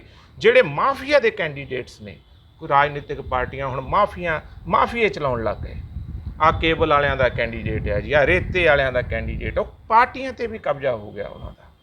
ਸੋ ਜਦੋਂ ਤੱਕ ਉਹ ਲੈ MLA ਨਹੀਂ ਸਾਡੇ ਬੋਲਦੇ ਜਾ ਕੇ, ਅਸੀਂ ਨਹੀਂ ਬੋਲਾਂਗੇ, ਤੇ ਕਿੱਥੋਂ ਪੰਜਾਬ ਦਾ ਭਲਾ ਹੋ ਜਾਏਗਾ? ਪੰਜਾਬ ਦੇ ਸਿਰ ਜਿਹੜਾ ਕਰਜ਼ਾ ਆ, ਉਹ ਪੰਜਾਬ ਸਰਕਾਰ ਨੇ ਕੋਈ ਆਪਣੀ ਜੇਬ 'ਚੋਂ ਤਾਂ ਨਹੀਂ ਦੇਣਾ, ਉਹ ਲੋਕਾਂ ਦੇ ਉੱਤੇ ਹੀ ਭਾਰ ਪੈਣਾ। ਮੈਂ ਪਿੱਛੇ ਸੁਣ ਰਿਹਾ ਸੀ, ਕੱਲ੍ਹ ਪਰਸੋਂ ਦਾ ਨਵਜੋਤ ਸਿੰਘ ਸਿੱਧੂ ਬਣੇ, ਤਾਂ ਉਹਨਾਂ ਦੀ ਗੱਲ ਹੈ, ਕਹਿੰਦੇ ਵੀ ਕੋਈ ਸਰਕਾਰ ਨੇ ਥੋੜ੍ਹੀ ਦੇਣਾ, ਇਹ ਤਾਂ ਲੋਕਾਂ ਦੀ ਜੇਬ 'ਚੋਂ ਹੀ ਜਾਣਾ। ਜੇ ਲੋਕਾਂ ਨੇ ਹੀ ਦੇਣਾ ਤੇ ਫਿਰ ਸਰੋਤ ਤਾਂ ਜਿਹੜੇ ਨਿੱਜੀ ਜੇਬਾਂ 'ਚ ਜਾ ਰਹੇ ਆ, ਉਹ ਅਸੀਂ ਆਪਣੇ ਸਰਕਾਰ ਦੇ ਖਾਤੇ 'ਚ ਪਾਉਣੇ ਆ। ਇਹਦੇ ਲਈ ਸਖਤੀ ਵੀ ਕਰਨੀ ਪਊ, ਬਿਲਕੁਲ ਸਖਤੀ ਕਰਨੀ ਪਊ, ਕਿਉਂਕਿ ਸਭ ਤੋਂ ਵੱਡਾ ਨੁਕਸਾਨ ਜੇ ਸਰਕਾਰੀ ਖਾਤੇ ਦਾ ਹੋ ਰਿਹਾ ਹੈ ਤਾਂ ਉਹ ਸਾਡੇ ਲੋਕਾਂ ਦਾ ਹੋ ਰਿਹਾ, ਕਿਸੇ ਹੋਰ ਦਾ ਨਹੀਂ ਹੋ ਰਿਹਾ। ਸਭ ਤੋਂ ਵੱਡਾ ਨੁਕਸਾਨ ਸਾਨੂੰ ਹੋ ਰਿਹਾ। ਤੁਸੀਂ ਆਖਿਆ ਵੀ ਪ੍ਰਾਈਵੇਟ ਸਕੂਲਾਂ 'ਚ ਪੜ੍ਹਾਉਣਾ ਪੈ ਰਿਹਾ, ਪ੍ਰਾਈਵੇਟ ਹਸਪਤਾਲਾਂ 'ਚ ਇਲਾਜ ਕਰਾਉਣਾ ਪੈ ਰਿਹਾ। ਜੇ ਹੀ ਸਾਡੇ ਇਨਫਰਾਸਟਰਕਚਰ ਚੰਗਾ ਹੋਏਗਾ, ਸਾਡਾ ਉਹ ਚੰਗਾ ਕਿਹਦੇ ਨਾਲ ਹੋਏਗਾ? ਜੇ ਪੈਸਾ ਹੋਏਗਾ। ਪੈਸਾ ਕਿਉਂ ਨਹੀਂ? ਕਿਉਂਕਿ ਪੈਸਾ ਸੀਗਾ ਸਰਕਾਰਾਂ ਦਾ, ਜਿਹੜਾ ਪੰਜਾਬ ਸਰਕਾਰ ਦਾ ਪੈਸਾ ਸੀ, ਉਹ ਹੋਟਲਾਂ 'ਚ ਤਬਦੀਲ ਹੋ ਗਿਆ, ਹੋਟਲ ਬਣ ਗਏ, ਮਹਿਲ ਬਣ ਗਏ, ਗੱਡੀਆਂ, ਟਰਾਂਸਪੋਰਟ ਲੈ ਲਈ, ਕੇਬਲ ਲੈ ਲਿਆ ਜੀ, ਇੱਧਰ ਚਲਾ ਗਿਆ ਪੈਸਾ। ਇਹ 10-15 ਸਾਲਾਂ ਤੋਂ ਤਾਂ ਮੈਂ ਇੱਥੇ ਸਾਡੇ ਫਲੋਰ ਹੀ ਲਾ ਲਈਏ, ਆ ਮਾਈਨਿੰਗ ਮਾਫੀਆ ਇੰਨਾ ਵੱਡਾ ਕੰਮ ਕਰ ਲਿਆ ਕਿ ਮੈਂ 6 ਮਹੀਨੇ ਦੀ ਕੈਲਕੂਲੇਸ਼ਨ ਲਾਵਾਂ। ਹਾਲਾਂਕਿ ਮੈਂ ਕੋਈ ਇਕਨੋਮੀ ਦਾ ਸਟੂਡੈਂਟ ਨਹੀਂ ਹੈਗਾ, ਕੋਈ ਮੈਂ ਅਰਥ ਸ਼ਾਸਤਰ ਦੀ ਨਹੀਂ ਹੈਗਾ, ਪਰ ਜੇ ਮੈਂ ਕੈਲਕੂਲੇਸ਼ਨ ਲਾਵਾਂ ਤਾਂ ਗੁੜਾ ਸਾਹਿਬ 150 ਕਰੋੜ ਰੁਪਈਆ ਮਾਈਨਿੰਗ ਮਾਫੀਆ ਦੀ ਜੇਬ 'ਚ ਚਲਾ ਗਿਆ। ਉੱਤੋਂ GST ਦੀ ਚੋਰੀ। 150 ਕਰੋੜ ਰੁਪਈਆ ਇੱਕ ਪੁਆਇੰਟ ਤੋਂ 6 ਮਹੀਨੇ 'ਚ ਮਾਈਨਿੰਗ ਮਾਫੀਆ ਆਪਣੀ ਜੇਬ 'ਚ ਪਾ ਗਿਆ। ਸਰਕਾਰ ਨੂੰ ਜਿਹੜਾ ਟਰੱਕ 'ਚੋਂ 2000 ਰੁਪਈਆ ਸਰਕਾਰ ਨੂੰ ਜਾ ਰਿਹਾ ਤੇ 18000 ਰੁਪਈਆ ਨਿੱਜੀ ਜੇਬਾਂ 'ਚ, ਮਾਫੀਆ ਦੀਆਂ ਜੇਬਾਂ 'ਚ ਜਾ ਰਿਹਾ। ਕਿਹਦਾ ਪੈਸਾ? ਆਮ ਲੋਕਾਂ ਦਾ। ਇਹਦੇ ਲਈ ਸਾਨੂੰ ਵੀ ਸਖਤਾਈ ਕਰਨੀ ਪਊ। ਸਾਨੂੰ ਕਈ ਵਾਰੀ ਵਾਧਾ ਘਾਟਾ ਨਾ ਦੇਖਦੇ ਹੋਏ ਵੀ ਅੱਗੇ ਆਉਣਾ ਪਏਗਾ। ਕਈ ਵਾਰੀ ਲੀਡਰ ਡਰ ਜਾਂਦੇ ਜੀ, ਉਹ ਮੈਂ ਕਿਤੇ ਹਾਰ ਨਾ ਜਾਵਾਂ। ਹਾਰਾਂ ਜਿੱਤਾਂ ਛੱਡ ਕੇ ਪੰਜਾਬ ਵਾਸਤੇ ਕੁਰਬਾਨੀ ਦੇਣੀ ਪੈ ਸਕਦੀ ਹੈ। ਬਿਲਕੁਲ ਜੀ, ਇਸ ਵੇਲੇ ਕੁਰਬਾਨੀ ਜਿਹੜੀ ਹੈ ਉਹ ਜਿੱਤ ਤੇ ਹਾਰ ਦੀ ਆ, ਰਾਜਨੀਤੀ ਦੀ ਹੈ। ਜਿਵੇਂ ਫਲੋਰ ਸਾਹਿਬ ਨੇ ਕਿਹਾ ਕਿ 2000 ਦਾ ਜਿਹੜਾ ਟਿੱਪਰ ਹੈ 20000 ਦੇ ਵਿੱਚ ਵਿਕ ਰਿਹਾ, ਤੇ ਜੇ ਇਸ ਪਰਿਵਾਰ ਨੇ ਆਪਣੇ ਲੜਕੇ ਨੂੰ ਸ਼ਾਦੀ ਕਰਨੀ ਹੈ, ਸ਼ਾਦੀ ਦੇ ਦੌਰਾਨ ਇੱਕ ਮਕਾਨ ਬਣਾਉਣਾ ਹੈ, ਤੇ ਜੇ ਉਹਨੂੰ 2000 ਰੁਪਏ ਵਾਲਾ ਟਿੱਪਰ, 2000 ਰੁਪਏ ਵਾਲੀ ਟਰਾਲੀ 20000 ਰੁਪਏ 'ਚ ਰੇਤੇ ਦੀ ਮਿਲਦੀ ਤੇ ਬਾਕੀ ਸਮਾਨ ਵੀ ਇਸੇ ਤਰੀਕੇ ਨਾਲ ਮਿਲਦਾ, ਤੇ ਮਹਿੰਗਾਈ ਕਿਹਦੇ ਤੇ ਪਈ ਹੈ? ਉਹ ਆਮ ਲੋਕਾਂ ਤੇ। ਤੇ ਆਮ ਲੋਕਾਂ ਤੇ ਜਿਹੜੀ ਮਹਿੰਗਾਈ ਪਈ ਹੈ ਉਹਦੇ ਜ਼ਿੰਮੇਵਾਰ ਸਾਫ਼ ਉਹ ਨਜ਼ਰ ਆ ਰਿਹਾ ਕਿ ਦੇਸ਼ ਦੀਆਂ ਸਰਕਾਰਾਂ ਜਾਂ ਮਾਫੀਆ। ਇਹ ਮਾਫੀਏ ਨੂੰ ਕਿਵੇਂ ਨੱਥ ਪਾਈ ਜਾਣੀ ਹੈ ਉਹ ਫਲੋਰ ਸਾਹਿਬ ਅਗਲੀ ਗੱਲ ਦੇ ਵਿੱਚ ਵੀ ਬਰੀਕੀ ਦੇ ਨਾਲ ਦੱਸਣਗੇ। ਸਾਨੂੰ ਖੁਦ ਵੀ ਰਾਜਨੀਤੀ ਦੇ ਵਿੱਚ ਆਉਣਾ ਚਾਹੀਦਾ, ਪਰ ਫਲੋਰ ਸਾਹਿਬ ਗੱਲ ਇਹ ਹੈ ਰਾਜਨੀਤੀ 'ਚ ਕਿਵੇਂ ਆ ਸਾਡੀ ਜਿਹੜੀ ਨੌਜਵਾਨ ਪੀੜ੍ਹੀ ਹੈ। ਤੁਸੀਂ ਹਵਾਲਾ ਦਿੱਤਾ ਹੈ ਸਾਡੇ ਰਹਿਬਰਾਂ ਦਾ, ਮਹਾਂਪੁਰਖਾਂ ਦਾ, ਗੁਰੂ ਸਾਹਿਬਾਨਾਂ ਦਾ, ਕੁਰਬਾਨੀਆਂ ਦਾ ਹਵਾਲਾ ਦਿੱਤਾ ਹੈ, ਪਰ ਅੱਜ ਦੀ ਨੌਜਵਾਨ ਪੀੜ੍ਹੀ ਇੱਥੋਂ ਤੰਗ ਪਰੇਸ਼ਾਨ, ਸਿਸਟਮ ਤੋਂ ਦੁਖੀ, ਇੱਥੋਂ ਕਾਇਦਾ ਕਾਨੂੰਨ ਤੋਂ ਦੁਖੀ ਹੋ ਕੇ ਪੜ੍ਹ ਲਿਖ ਕੇ ਉਹ ਤਾਂ ਆਈਲੈਟਸ ਕਰਕੇ ਸਾਰੇ ਹੀ ਚਾਹੁੰਦੇ ਨੇ ਕਿ ਅਸੀਂ ਇੱਥੋਂ ਨਿਕਲ ਜਾਈਏ। ਬਿਲਕੁਲ। ਕੀ ਲੱਗਦਾ ਤੁਹਾਨੂੰ ਕਿ ਇਹ ਜਿਹੜੀ ਨੌਜਵਾਨ ਪੀੜ੍ਹੀ ਦੀ ਜਿਹੜੀ ਮਾਨਸਿਕਤਾ ਹੈ ਉਹ ਇੱਥੋਂ ਤੰਗ ਹੋ ਕੇ ਜਾਣਾ ਚਾਹੁੰਦੀ ਆ? ਤੇ ਮਾਪੇ ਵੀ ਜਿਹੜੇ ਨੇ, ਜਿਹੜੇ ਇੱਥੋਂ ਤੱਕ ਵੀ ਜਿਹੜੇ ਵੈਲ ਸੈੱਟ ਪਰਿਵਾਰ ਵੀ ਹੈਗੇ ਨੇ, ਚੰਗੇ ਰੱਜੇ ਪੁੱਜੇ ਪਰਿਵਾਰ ਵੀ ਹੈਗੇ ਨੇ, ਇੱਥੋਂ ਤੱਕ ਕਿ ਜਿਹੜੇ ਬਿਜ਼ਨਸਮੈਨ ਵੀ ਉਹ ਵੀ ਬਿਜ਼ਨਸ ਛੱਡ ਕੇ ਜਾ ਰਹੇ ਨੇ, ਇੱਥੋਂ ਤੱਕ ਜਿਹੜੇ ਇੱਥੇ ਪ੍ਰਸ਼ਾਸਨਿਕ ਅਧਿਕਾਰੀ ਨੇ, ਚੰਗੀ ਤਨਖਾਹ ਲੈਣ ਵਾਲੇ ਜਿਹੜੇ ਆਫੀਸਰ ਸਾਹਿਬਾਨ ਨੇ, ਉਹਨਾਂ ਕੋਲ ਵੀ ਜਦੋਂ ਅਸੀਂ ਬਹਿੰਦੇ ਹਾਂ ਤੇ ਉਹ ਵੀ ਕਹਿੰਦੇ ਨੇ ਕਿ ਅਸੀਂ ਬੱਚੇ ਨੂੰ ਆਪਣੀ ਪੁਲਿਸ ਲਾਈਨ 'ਚ ਜਾਂ ਆਪਣੀ ਸਿਵਲ ਲਾਈਨ ਦੇ ਵਿੱਚ ਨਹੀਂ ਲੈ ਕੇ ਆਉਣਾ, ਅਸੀਂ ਆਪਣੇ ਬੱਚੇ ਨੂੰ ਕੈਨੇਡਾ, ਅਮਰੀਕਾ ਬਾਹਰ ਸੈੱਟ ਕਰਨਾ, ਤੇ ਅਸੀਂ ਜਦੋਂ ਰਿਟਾਇਰ ਹੋਏ ਅਸੀਂ ਵੀ ਚੱਲ ਜਾਣਾ। ਕੀ ਕਹਿਣਾ ਚਾਹੋਗੇ, ਕਿੱਥੇ ਆਸ ਰੱਖੀ ਜਾ ਸਕਦੀ ਹੈ? ਅਸਲ ਦੇ ਵਿੱਚ ਸਿਸਟਮ ਦਾ ਕਸੂਰਵਾਰ ਕੌਣ ਹੈ? ਦੇਖੋ, ਜਿਹੜੀ ਤੁਸੀਂ ਗੱਲ ਆਖੀ ਵੀ ਬਾਹਰ ਜਾ ਰਹੇ ਸਾਡੇ ਬੱਚੇ, ਮੈਂ ਇਸ ਦੇ ਕੋਈ ਖਿਲਾਫ ਨਹੀਂ, ਬਾਹਰ ਵੀ ਜਾਣਾ ਚਾਹੀਦਾ, ਕੋਈ ਐਸੀ ਗੱਲ ਨਹੀਂ, ਬਾਹਰ ਸੈਟਲ ਹੋਣਾ ਚਾਹੀਦਾ। ਪਰ ਜਿਹੜਾ ਬੱਚਾ ਕੋਈ ਨਹੀਂ ਜਾ ਸਕਦਾ ਜਾਂ ਸਾਡੇ ਪਰਿਵਾਰ ਕੋਈ ਨਹੀਂ ਇੰਨੀ ਹਿੰਮਤ ਕਰ ਸਕਦੇ, ਉਹਨਾਂ ਲਈ ਵੀ ਇੱਥੇ ਜਿਹੜਾ ਜਨ ਜੀਵਨ ਹੈ, ਰਾਮ ਰਾਜ ਜਿਹੜਾ ਆ ਇੱਥੇ, ਜਿਹੜਾ ਇੱਕ ਆਪਣੇ ਕੌਨਫੀਡੈਂਸ ਦਾ, ਇੱਕ ਆਪਣੇ ਰਾਈਟਸ ਦਾ, ਇੱਕ ਬਰਾਬਰਤਾ ਦਾ, ਇੱਕ ਸੁਖੀ ਰਾਜ ਜਿਹਨੂੰ ਆਪਾਂ ਕਹਿੰਦੇ ਹਾਂ, ਉਹ ਹੋਣਾ ਚਾਹੀਦਾ। ਉਹ ਹੋਣਾ ਚਾਹੀਦਾ, ਬਿਲਕੁਲ ਹੋਣਾ ਚਾਹੀਦਾ। ਤੁਸੀਂ ਆਖਿਆ ਵੀ ਵੱਡੇ ਵੱਡੇ ਪਰਿਵਾਰ ਵੀ ਜਿਹੜੇ ਆ ਉਹ ਆਪਣੇ ਬੱਚਿਆਂ ਨੂੰ ਬਾਹਰ ਸੈਟਲ ਕਰਨਾ ਚਾਹੁੰਦੇ ਆ, ਕਿਉਂਕਿ ਜੇ ਅਸੀਂ ਜਦੋਂ ਅਸੀਂ ਉਹਨਾਂ ਕੰਟਰੀਜ਼ ਨਾਲ ਆਪਣੇ ਆਪ ਨੂੰ ਕੰਪੇਅਰ ਕਰਦੇ ਹਾਂ ਤਾਂ ਉਹਨਾਂ ਦੀਆਂ ਫੈਸਿਲਿਟੀਜ਼, ਉਹਨਾਂ ਦੀ ਹੈਲਥ, ਉਹਨਾਂ ਦਾ ਰੋਜ਼ਗਾਰ, ਉਹ ਬਹੁਤ ਵੱਡਾ ਡਿਵੈਲਪਡ ਕੰਟਰੀਜ਼ ਨੇ। ਹਜੇ ਸਾਨੂੰ ਉੱਥੇ ਪਹੁੰਚਣ ਲਈ ਤਾਂ ਬਹੁਤ ਦੇਰ ਲੱਗ ਜਾਣੀ ਹੈ, ਬਹੁਤ ਦੇਰ ਲੱਗ ਜਾਣੀ ਹੈ, ਪਰ ਸਾਡੀ ਕੋਸ਼ਿਸ਼ ਜਿਹੜੀ ਹੈ ਉਹ ਜ਼ਰੂਰ ਹੋਣੀ ਚਾਹੀਦੀ ਹੈ ਕਿ ਅਸੀਂ ਜੋ ਸੀਗੇ ਉਸ ਤੋਂ ਤਾਂ ਨਾ ਘਟੀਏ, ਅੱਗੇ ਵਧੀਏ। ਉਹਦੇ ਲਈ ਨਵੀਆਂ ਪਲੈਨਿੰਗਸ, ਨਵੀਆਂ ਪਾਲਿਸੀਜ਼, ਰਿਸੋਰਸਿਸ ਜਿਹਦੇ ਨਾਲ ਫਾਈਨੈਂਸ ਜਿਹੜੀ ਆ ਉਹਦੇ ਨਾਲ ਹੀ ਤਰੱਕੀ ਹੋਣੀ ਹੈ। ਸਾਡੇ ਕੋਲੇ ਇੰਨੇ ਰਿਸੋਰਸਿਸ ਹੈ, ਸਾਡੇ ਕੋਲੇ ਵਧੀਆ ਐਗਰੀਕਲਚਰ ਹੈ, ਸਿਰਫ ਪਲੈਨਿੰਗ ਦੀ ਲੋੜ ਹੈ। ਐਗਰੀਕਲਚਰ ਨੂੰ ਹੋਰ ਚੱਕਿਆ ਜਾਵੇ, ਇੰਡਸਟਰੀਲਾਈਜੇਸ਼ਨ ਕੀਤੀ ਜਾਵੇ, ਸਾਡੇ ਜਿਹੜੇ ਰਿਸੋਰਸਿਸ ਗਲਤ ਪਾਸੇ ਨੂੰ ਜਾ ਰਹੇ ਆ, ਪੈਸਾ ਗਲਤ ਮਾਫੀਆ ਦੀ, ਉਹਨਾਂ ਨੂੰ ਰੋਕਿਆ ਜਾਵੇ। ਸੋ ਇਹ ਜਦੋਂ ਪੈਸਾ ਇਕੱਠਾ ਹੋਏਗਾ ਫਿਰ ਹੀ ਸਿਸਟਮ ਬਦਲੇਗਾ, ਜ਼ਰੂਰ ਬਦਲੇਗਾ। ਮੈਨੂੰ ਆ ਵਿਸ਼ਵਾਸ ਹੈ ਪੂਰਾ ਕਿ ਚਿਹਰੇ ਨਵੇਂ ਆਉਣਗੇ, ਨਵੀਆਂ ਗੱਲਾਂ ਚੱਲਣਗੀਆਂ, ਤੇ ਸਿਸਟਮ ਹੌਲੀ ਹੌਲੀ ਟਾਈਮ ਜ਼ਰੂਰ ਲੱਗਦਾ ਹੁੰਦਾ, ਪਰ ਇੱਕ ਦਿਨ ਜਿਹੜਾ ਆ ਉਹ ਜ਼ਰੂਰ ਇਹ ਸੁੱਖ ਦਾ ਸਾਹ ਸਾਡੇ ਪੰਜਾਬ ਦੇ ਲੋਕਾਂ ਨੂੰ 100% ਜ਼ਰੂਰ ਆਏਗਾ, ਔਰ ਸਾਡੇ ਲੋਕਾਂ ਦੀ ਖਾਸ ਕਰਕੇ ਜਿਹੜੀਆਂ ਮੁੱਢਲੀਆਂ ਸਹੂਲਤਾਂ ਉਹ ਜ਼ਰੂਰ ਮਿਲਣਗੀਆਂ। ਇਹ ਮੇਰੀ ਆਸ ਹੈ, ਮੇਰਾ ਵਿਸ਼ਵਾਸ ਵੀ ਹੈ, ਕਿਉਂਕਿ ਜੇ ਅਸੀਂ ਇਹੀ ਗੱਲਾਂ ਛੱਡ ਦਾਂਗੇ ਵੀ ਹੋਣਾ ਹੀ ਕੱਖ ਨਹੀਂ ਤਾਂ ਫਿਰ ਕੁਛ ਨਹੀਂ ਹੋਣਾ। ਸਾਨੂੰ ਕਰਨਾ ਪੈਣਾ, ਅਸੀਂ ਆਪ ਵੀ ਕਰਨਾ ਪੈਣਾ। ਸਾਨੂੰ ਹੋ ਸਕਦਾ ਸਾਨੂੰ ਹੋਰ 10 ਸਾਲ ਲੱਗ ਜਾਣ, ਪਰ ਇਹਦੇ ਨਾਲ ਹਿੰਮਤ ਨਹੀਂ ਛੱਡਣੀ, ਅਸੀਂ ਕਰਾਂਗੇ। ਜਿੰਨੇ ਜੋਗੇ ਹੈਗੇ, ਜਿੱਥੇ ਹੈਗੇ ਆ, ਹਰ ਬੰਦੇ ਨੂੰ ਉੱਥੇ ਉਨੀ ਮਿਹਨਤ ਆਪਦੇ ਜਿੱਥੇ ਉਹ ਪਲੇਟਫਾਰਮ 'ਚ ਹੈਗਾ ਉੱਥੇ ਕਰਨੀ ਪੈਣੀ ਹੈ, ਕਰਨੀ ਚਾਹੀਦੀ ਵੀ ਹੈ। ਫਲੋਰ ਸਾਹਿਬ, ਉਹ ਜਿਵੇਂ ਤੁਸੀਂ ਗੱਲ ਕੀਤੀ ਕਿ ਜਿੱਥੇ ਜਿੱਥੇ ਜਿਸ ਪਲੇਟਫਾਰਮ ਤੇ ਹੈ ਉਹਨੂੰ ਆਪਣੀ ਕੋਸ਼ਿਸ਼ ਕਰਨੀ ਚਾਹੀਦੀ ਆ। ਲੋਕਾਂ ਦਾ ਤਾਂ ਕੰਮ ਮੁੱਕ ਜਾਂਦਾ, ਲੋਕ ਵੋਟ ਪਾ ਦਿੰਦੇ ਨੇ, ਵੋਟ ਪਾਉਣ ਤੋਂ ਬਾਅਦ MLA ਮੰਤਰੀ ਸੰਤਰੀ MP ਬਣ ਜਾਂਦੇ ਨੇ, ਲੋਕਾਂ ਦੀ ਜ਼ਿੰਮੇਵਾਰੀ ਖਤਮ। ਪਲੈਨਿੰਗ ਜਿਹੜੀ ਹੈ ਉਹ ਸਰਕਾਰਾਂ ਨੇ ਹੀ ਕਰਨੀ ਹੁੰਦੀ ਆ, ਜ਼ਿੰਮੇਵਾਰ ਸਾਥੀਆਂ ਨੇ, ਮੰਤਰੀ ਸੰਤਰੀਆਂ ਨੇ, MLA ਸਾਹਿਬਾਨਾਂ ਨੇ ਹੀ ਕਰਨੀ ਹੁੰਦੀ। ਲੋਕਾਂ ਦੇ ਹੱਥ ਦੇ ਵਿੱਚ ਕੁਝ ਨਹੀਂ ਰਹਿ ਜਾਂਦਾ। ਲੋਕ ਤਾਂ ਬਸ ਇਹ ਦੇਖਣ ਜੋਗੇ ਰਹਿ ਜਾਂਦੇ ਨੇ ਵੀ ਹੁਣ ਅਸੀਂ ਕੀ ਕਰੀਏ। ਜਿਵੇਂ ਤੁਸੀਂ ਗੱਲ ਕੀਤੀ ਮਾਫੀਆ ਦੀ, ਜੇ ਰੇਤੇ ਦੀ ਟਿੱਪਰ ਦੀ ਵੀ ਗੱਲ ਕੀਤੀ ਆ, ਜਾਂ ਨਸ਼ਿਆਂ ਦੀ ਗੱਲ ਕੀਤੀ, ਜਾਂ ਹੋਰ ਵੀ ਤਰ੍ਹਾਂ ਦੀ ਜਿਹੜੇ ਮਹਿੰਗਾਈ ਦੇ ਕਾਰਨ ਹੈਗੇ, ਸਾਰੇ ਦਾ ਸਾਰਾ ਬੋਝ ਜਿਹੜਾ ਉਹ ਆਮ ਲੋਕ 'ਤੇ ਪੈਂਦਾ ਹੈਗਾ ਆ। ਆਮ ਲੋਕਾਂ ਦੇ ਹੱਥ 'ਚ ਕੁਝ ਨਹੀਂ। ਜਿਹੜੀ ਪਲੈਨਿੰਗ ਜਿਹੜੀ ਆ ਉਹ ਇਲੈਕਸ਼ਨ ਦੇ ਦੌਰਾਨ ਦੇ ਦਿੱਤੀ ਜਾਂਦੀ ਆ ਵੀ ਅਸੀਂ ਭਾਈ ਹਲਕਾ ਵਿਧਾਨ ਸਭਾ ਹਲਕਾ ਫਲੋਰ ਤੋਂ ਤੁਹਾਨੂੰ MLA ਬਣਾਤਾ, ਤੇ ਬਾਕੀ ਹੁਣ ਤੁਸੀਂ ਦੇਖੋ ਸਾਡੇ ਹਲਕੇ ਦੇ ਬਾਰੇ। ਲੋਕਾਂ ਦੇ ਹੱਥ ਦੇ ਵਿੱਚ ਕੁਝ ਵੀ ਨਹੀਂ ਰਹਿ ਜਾਂਦਾ, ਜਦ ਕਿ ਜਿਹੜਾ ਦਬਾਅ ਪੈਂਦਾ, ਮਹਿੰਗਾਈ ਆ, ਜਿਹੜਾ ਬੋਝ ਪੈਂਦਾ, ਉਹ ਫਿਰ ਦੁਬਾਰਾ ਉਹ ਆਮ ਲੋਕਾਂ ਤੇ ਪੈਂਦਾ ਹੈਗਾ। ਇੱਦਾਂ ਨਹੀਂ ਲੱਗਦਾ ਵੀ ਤੁਹਾਨੂੰ ਕਿ ਜਿਹੜਾ VIP ਕਲਚਰ ਹੈ ਇਹ 'ਤੇ ਜੇ ਕਿਤੇ ਕਾਬੂ ਪਾਇਆ ਜਾਵੇ ਤੇ ਇਹ 'ਤੇ ਕੰਟਰੋਲ ਕੀਤਾ ਜਾਵੇ ਤੇ ਆਮ ਲੋਕਾਂ ਦਾ ਜਿਹੜਾ ਸੁਰੱਖਿਆ ਵੀ ਵਧੇਗੀ ਤਾਂ ਉਹਨਾਂ 'ਤੇ ਬੋਝ ਵੀ ਘਟੇਗਾ। ਕੀ ਕਹਿਣਾ ਚਾਹੋਗੇ ਇਹਦੇ ਲਈ? ਦੇਖੋ ਗੁੜਾ ਸਾਹਿਬ, ਅੱਗੇ ਨਾਲੋਂ ਬਹੁਤ ਅਵੇਅਰਨੈਸ ਹੈ ਹੁਣ। ਅੱਗੇ ਅਵੇਅਰਨੈਸ ਨਹੀਂ ਸੀ। ਅਸਲ 'ਚ ਜਿਹੜਾ ਲੋਕ ਰਾਜ ਆ ਉਹਦੇ ਮਾਲਕ ਜਿਹੜੇ ਆ ਉਹ ਲੋਕ ਹੁੰਦੇ ਆ। ਲੋਕਾਂ ਦਾ ਰਾਜ, ਜਿਹੜੇ ਮਾਲਕ ਹੈ ਲੋਕ ਹੈ। ਤੁਸੀਂ ਦੇਖਿਆ ਹੋਣਾ ਕਈ ਵਾਰੀ ਆਪਾਂ ਅਫਸਰ ਨੂੰ ਆਫਿਸਰ ਸਮਝ ਬੈਠਦੇ ਹਾਂ, ਪਰ ਉਹਨੂੰ ਜਦੋਂ ਆਪਾਂ ਡਿਕਸ਼ਨਰੀ ਦੇਖੀਏ ਤਾਂ ਉਹਨੂੰ ਪਬਲਿਕ ਸਰਵੈਂਟ ਕਿਹਾ ਗਿਆ। ਲੋਕਾਂ ਦਾ ਸੇਵਾਦਾਰ। ਬਿਲਕੁਲ। ਸੋ ਇਸ ਕਰਕੇ ਅਸਲ ਮਾਲਕ ਤਾਂ ਲੋਕ ਨੇ। ਹੁਣ ਅਵੇਅਰਨੈਸ ਹੈ, ਮੀਡੀਆ ਆ ਗਿਆ, ਤੁਹਾਡੇ ਵਰਗੇ ਸਾਥੀ, ਮੀਡੀਆ ਦੇ ਬਹੁਤ ਵਧੀਆ ਕੰਮ ਹੋ ਰਿਹਾ। ਲੋਕਾਂ ਦੇ ਰਾਈਟਸ ਦੀ, ਉਹਨਾਂ ਦੇ ਕੀ ਰਾਈਟਸ ਹੈ, ਉਹਨਾਂ ਦੀਆਂ ਕੀ ਡਿਊਟੀਜ਼ ਹੈ, ਉਹ ਜਾ ਰਹੀਆਂ ਲੋਕਾਂ ਦੇ ਵਿੱਚ ਗੱਲਾਂ ਹੌਲੀ ਹੌਲੀ। ਮੈਂ ਤਾਂ ਇੱਥੇ ਕਈ ਵਾਰੀ ਹੈਰਾਨ ਹੈ, ਮੇਰੇ ਬਹੁਤ ਸਾਰੇ ਜਿਹੜੇ ਸਾਡੇ ਨੌਜਵਾਨ ਸਾਥੀ ਹੈ ਉਹ ਅੰਬੇਡਕਰ ਸਾਹਿਬ ਨੂੰ ਪੜ੍ਹਦੇ ਆ, ਉਹ ਪੁਰਾਣੀਆਂ ਜੀਵਨੀਆਂ ਪੜ੍ਹ ਰਹੇ ਆ, ਭਗਤ ਸਿੰਘ ਨੂੰ ਪੜ੍ਹ ਰਹੇ ਆ। ਉਹਨਾਂ ਦੇ ਵਿੱਚ ਨਵਾਂ ਜਜ਼ਬਾ ਆ ਰਿਹਾ। ਮੈਂ ਬਹੁਤ ਸਾਰੇ ਆਪਣੇ ਫਰੈਸ਼ ਜਿਹੜੇ ਮੁੰਡੇ ਆ, ਸਾਡੇ ਯੰਗਸਟਰਸ ਨੇ, ਉਹਨਾਂ ਨੂੰ ਮੈਂ ਦੇਖਿਆ ਨੇੜੇ ਤੇੜੇ।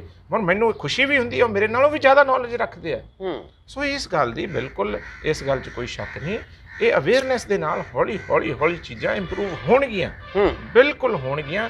ਔਰ ਆਪਾਂ ਸਾਰਿਆਂ ਨੇ ਇਕੱਠੇ ਹੋ ਕੇ ਇੰਪਰੂਵਮੈਂਟ ਵੱਲ ਨੂੰ ਆਪਣਾ ਜ਼ੋਰ ਵੀ ਲਾਉਣਾ, ਜਿਹਦੇ 'ਚ ਮੀਡੀਆ ਦੇ ਆਪਦਾ, ਸਾਡੇ ਵਰਗੇ ਬੰਦਿਆਂ ਨੇ ਜਿੱਥੇ ਅਸੀਂ ਸੇਵਾ ਕਰਨੀ ਹੈ ਅਸੀਂ ਹੈ, ਜਿੱਥੇ ਕੋਈ ਆਫਿਸਰ ਸਾਹਿਬਾਨ ਬੈਠੇ ਆ ਉਹ ਉੱਥੇ ਜਦੋਂ ਸਹੀ। ਹੁਣ ਨੌਜਵਾਨ ਆਫਿਸਰਸ ਜਿਹੜੇ ਆ ਰਹੇ ਆ ਬਹੁਤ ਵਧੀਆ ਆ ਰਹੇ ਆ, ਅੱਗੇ ਨਾਲੋਂ ਬਹੁਤ ਫਰਕ ਹੈ।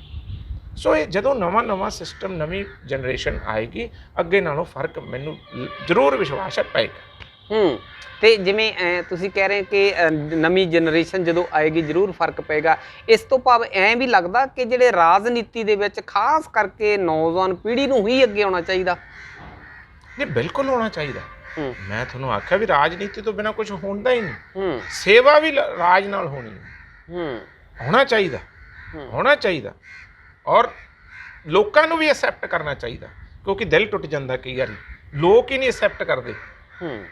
ਉਹ ਉੱਥੇ ਸਾਡੇ ਲੋਕਾਂ 'ਚ ਵੀ ਥੋੜ੍ਹਾ ਜਿਹਾ ਹੈ, ਉਹ ਕਹਿੰਦੇ ਨਹੀਂ ਜੀ, ਉਹ ਗੱਲ ਇੱਧਰ ਨੂੰ ਵੀ ਚਲੇ ਜਾਂਦੀ ਹੈ। ਮੈਂ ਤਾਂ ਲੋਕਾਂ ਨੂੰ ਵੀ ਬੇਨਤੀ ਕਰਾਂਗਾ ਵੀ ਨਵੇਂ ਚਿਹਰਿਆਂ ਨੂੰ ਐਕਸੈਪਟ ਕਰਨਾ ਚਾਹੀਦਾ, ਨਵੇਂ ਫਰੈਸ਼ ਬਲੱਡ ਨੂੰ ਲੈ ਕੇ ਆਉਣਾ ਚਾਹੀਦਾ, ਅੱਛੀ ਸੋਚ ਵਾਲੇ ਨੂੰ, ਉਹਨਾਂ ਦਾ ਟਰੈਕ ਰਿਕਾਰਡ ਦੇਖਦੇ ਹੋਏ। ਇਹ ਨਹੀਂ ਕਈ ਵਾਰੀ ਕੋਈ ਐਵੇਂ ਕਿਸੇ ਦਾ ਪਪੇਟ ਵੀ ਆ ਜਾਂਦੇ ਆ, ਪਿੱਛੇ ਮਾਫੀਆ ਹੋਵੇ ਤੇ ਪਪੇਟ ਉਹਨੂੰ ਖਿਲਾਈ ਜਾਵੇ ਤੇ ਅਸੀਂ ਸੋਚੀਏ ਨਵਾਂ ਬੰਦਾ ਆ ਗਿਆ। ਧੋਖਾ ਹੋ ਜਾਂਦਾ ਕਈ ਵਾਰੀ, ਲੋਕਾਂ ਨਾਲ ਵੀ ਹੋ ਜਾਂਦਾ। ਇਹ ਵੀ ਸਮਝਣ ਦੀ ਲੋੜ ਹੈ ਕਿ ਉਹ ਪਪੇਟਸ ਨਾ ਹੋਣ ਕਿਸੇ ਮਾਫੀਏ ਦੇ ਜਾਂ ਕਿਸੇ ਇਸ ਤਰ੍ਹਾਂ ਦੇ ਬੰਦਿਆਂ ਦੇ, ਤੇ ਅਸੀਂ ਫਿਰ ਠੱਗੇ ਹੋਏ ਮਹਿਸੂਸ ਕਰੀਏ। ਇਸ ਤਰ੍ਹਾਂ ਨਾ ਹੋ ਜਾਏ। ਸੋ ਇਹ ਵੀ ਸਮਝ ਕੇ ਜਿਹੜੇ ਅੱਛੇ ਫੇਸਿਸ ਹੈ, ਜਿਹੜੇ ਮਿਸ਼ਨਰੀ ਲੋਕ ਆ, ਜਿਨ੍ਹਾਂ ਦੇ ਵਿੱਚ ਜਜ਼ਬਾ ਹੈ ਕੁਛ ਕਰਨ ਦਾ, ਉਹਨੂੰ ਅੱਗੇ ਆਉਣਾ ਚਾਹੀਦਾ ਤੇ ਲੋਕਾਂ ਨੂੰ ਵੀ ਐਕਸੈਪਟ ਕਰਨਾ ਚਾਹੀਦਾ। ਫਲੋਰ ਸਾਹਿਬ, ਇੱਥੇ ਸਮੱਸਿਆ ਖੜਦੀ ਹੈਗੀ ਆ, ਜਿਹੜੇ ਮਿਸ਼ਨਰੀ ਨੇ, ਜਿਹੜੇ ਕੁਝ ਕਰਨਾ ਚਾਹੁੰਦੇ ਨੇ, ਜਿਹੜੇ ਇਨਕਲਾਬ ਲੈ ਕੇ ਆਉਣਾ, ਜਿਹੜੇ ਤਬਦੀਲ ਕਰਨਾ ਚਾਹੁੰਦੇ ਨੇ, ਦੇਸ਼ ਦੇ ਸਿਸਟਮ ਨੂੰ ਬਦਲਣਾ ਚਾਹੁੰਦੇ ਨੇ, ਜਿਹੜੇ ਭ੍ਰਿਸ਼ਟਾਚਾਰ ਮੁਕਤ ਪੰਜਾਬ ਨੂੰ ਕਰਨਾ ਚਾਹੁੰਦੇ ਨੇ, ਜਿਹੜੇ ਬੇਰੁਜ਼ਗਾਰੀ ਮੁਕਤ ਪੰਜਾਬ ਨੂੰ ਕਰਨਾ ਚਾਹੁੰਦੇ, ਪਰ ਉਹਨਾਂ ਦੀ ਜੇਬ ਦੇ ਵਿੱਚ ਪੈਸਾ ਨਹੀਂ ਹੁੰਦਾ। ਜਿਵੇਂ ਹਲਕਾ ਫਲੋਰ ਦੇ ਵਿੱਚ ਪਿਛਲੀ ਇਲੈਕਸ਼ਨ ਦੇ ਵਿੱਚ ਲੋਕਾਂ ਨੇ ਨੌਜਵਾਨ ਆਗੂ ਨੂੰ ਲਿਆਂਦਾ ਸੀ ਮੋਰੇ, ਤੇ ਹੁਣ ਤੁਸੀਂ ਆਪ ਚਰਚਾ ਕੀਤੀ ਆ ਕਿ ਕਿੰਨੀ ਮਾਈਨਿੰਗ ਜਿਹੜੀ ਆ ਅਰਬਾਂ ਦੇ ਵਿੱਚ, ਕਰੋੜਾਂ ਦੇ ਵਿੱਚ 4.5 ਸਾਲ ਦੇ ਵਿੱਚ ਹੋ ਗਈ। ਆਮ ਲੋਕ ਕਰੋਨਾ ਦੇ ਦੌਰਾਨ ਵੀ ਵਿਚਾਰੇ ਤਰਸਦੇ ਪਏ ਸੀ, ਰੋਟੀ ਤੋਂ ਤਰਸਦੇ ਪਏ ਸੀ, ਬੱਚੇ ਉਹਨਾਂ ਦੇ ਵਿਹਲੇ ਬੈਠੇ ਨੇ, ਉਹਨਾਂ ਦੇ ਬੱਚੇ ਜਿਹੜੇ ਵਿੱਦਿਆ ਤੋਂ ਵਾਂਝੇ ਬੈਠੇ ਨੇ। ਬਹੁਤ ਸਾਰੇ ਪਰਿਵਾਰਾਂ ਦੇ ਵਿੱਚ ਅੱਜ ਵੀ ਤੁਸੀਂ ਝਾਤ ਮਾਰ ਕੇ ਦੇਖੋ ਪਿੱਛੇ ਆਪਣੇ ਪਛਵਾੜ ਕਿ ਸਾਡੇ ਪਰਿਵਾਰਾਂ ਦੇ ਵਿੱਚ ਅੱਜ ਵੀ ਬਹੁਤ ਸਾਰੇ ਲੋਕ ਨਮਕ ਦੇ ਨਾਲ ਜਾਂ ਅਚਾਰ ਦੇ ਨਾਲ ਰੋਟੀ ਖਾਣ ਲਈ ਮਜਬੂਰ ਨੇ। ਪਰ ਉਹਨਾਂ ਲੋਕਾਂ ਦਾ ਕੀ ਬਣੇਗਾ? ਲੋਕ ਜਿਹੜੇ ਨੇ ਉਹ ਤਾਂ ਨੌਜਵਾਨ ਵੀ ਪਰਖ ਕੇ ਦੇਖ ਲਏ, ਤੁਹਾਡੇ ਬਜ਼ੁਰਗ, ਤੁਹਾਡੇ ਪਿਤਾ ਜੀ, ਉਹਨਾਂ ਨੂੰ ਵੀ ਮੌਕਾ ਦਿੱਤਾ 5 ਵਾਰ, ਪਰ ਲੋਕਾਂ ਦੇ ਹਾਲਾਤ ਜਿਹੜੇ ਨੇ, ਲੋਕ ਮਜਬੂਰ ਨੇ। ਲੋਕ ਕਿੱਥੇ ਜਾਣ? ਲੋਕ ਦਿਹਾੜੀ ਲਿਆ ਕੇ ਆਉਂਦੇ ਨੇ ਤੇ ਉਹ ਵਿਚਾਰੇ ਕੁਝ ਬੱਚਿਆਂ ਦੀ ਪੜ੍ਹਾਈ ਤੇ ਖਰਚਾ ਕਰ ਦਿੰਦੇ, ਕੁਝ ਬਿਮਾਰੀ ਤੇ ਖਰਚਾ ਕਰ ਦਿੰਦੇ। ਅੱਜ ਪਾਣੀ ਪੰਜਾਬ ਦਾ ਜ਼ਹਿਰ ਬਣ ਗਿਆ, ਲੋਕਾਂ ਨੂੰ ਉਹ ਜ਼ਹਿਰ ਹੀ ਪੀਣੀ ਪੈ ਰਹੀ ਹੈ। ਜਦੋਂ ਜ਼ਹਿਰ ਪੀਂਦੇ ਤੇ ਬਿਮਾਰੀਆਂ ਲੱਗਦੀਆਂ ਤੇ ਹੋਰ ਪੈਸਾ ਜਿਹੜਾ ਉਹਨਾਂ ਦਾ ਸਰੀਰਕ ਪੱਖੋਂ ਵੀ ਕਮਜ਼ੋਰ ਹੁੰਦੇ, ਤਾਂ ਜਿਹੜਾ ਹੋਰ ਥੋੜਾ ਬਹੁਤ ਬਚਦਾ ਪੈਸਾ ਉਹ ਵੀ ਦਵਾਈਆਂ ਤੇ ਜਾ ਲੱਗਦਾ।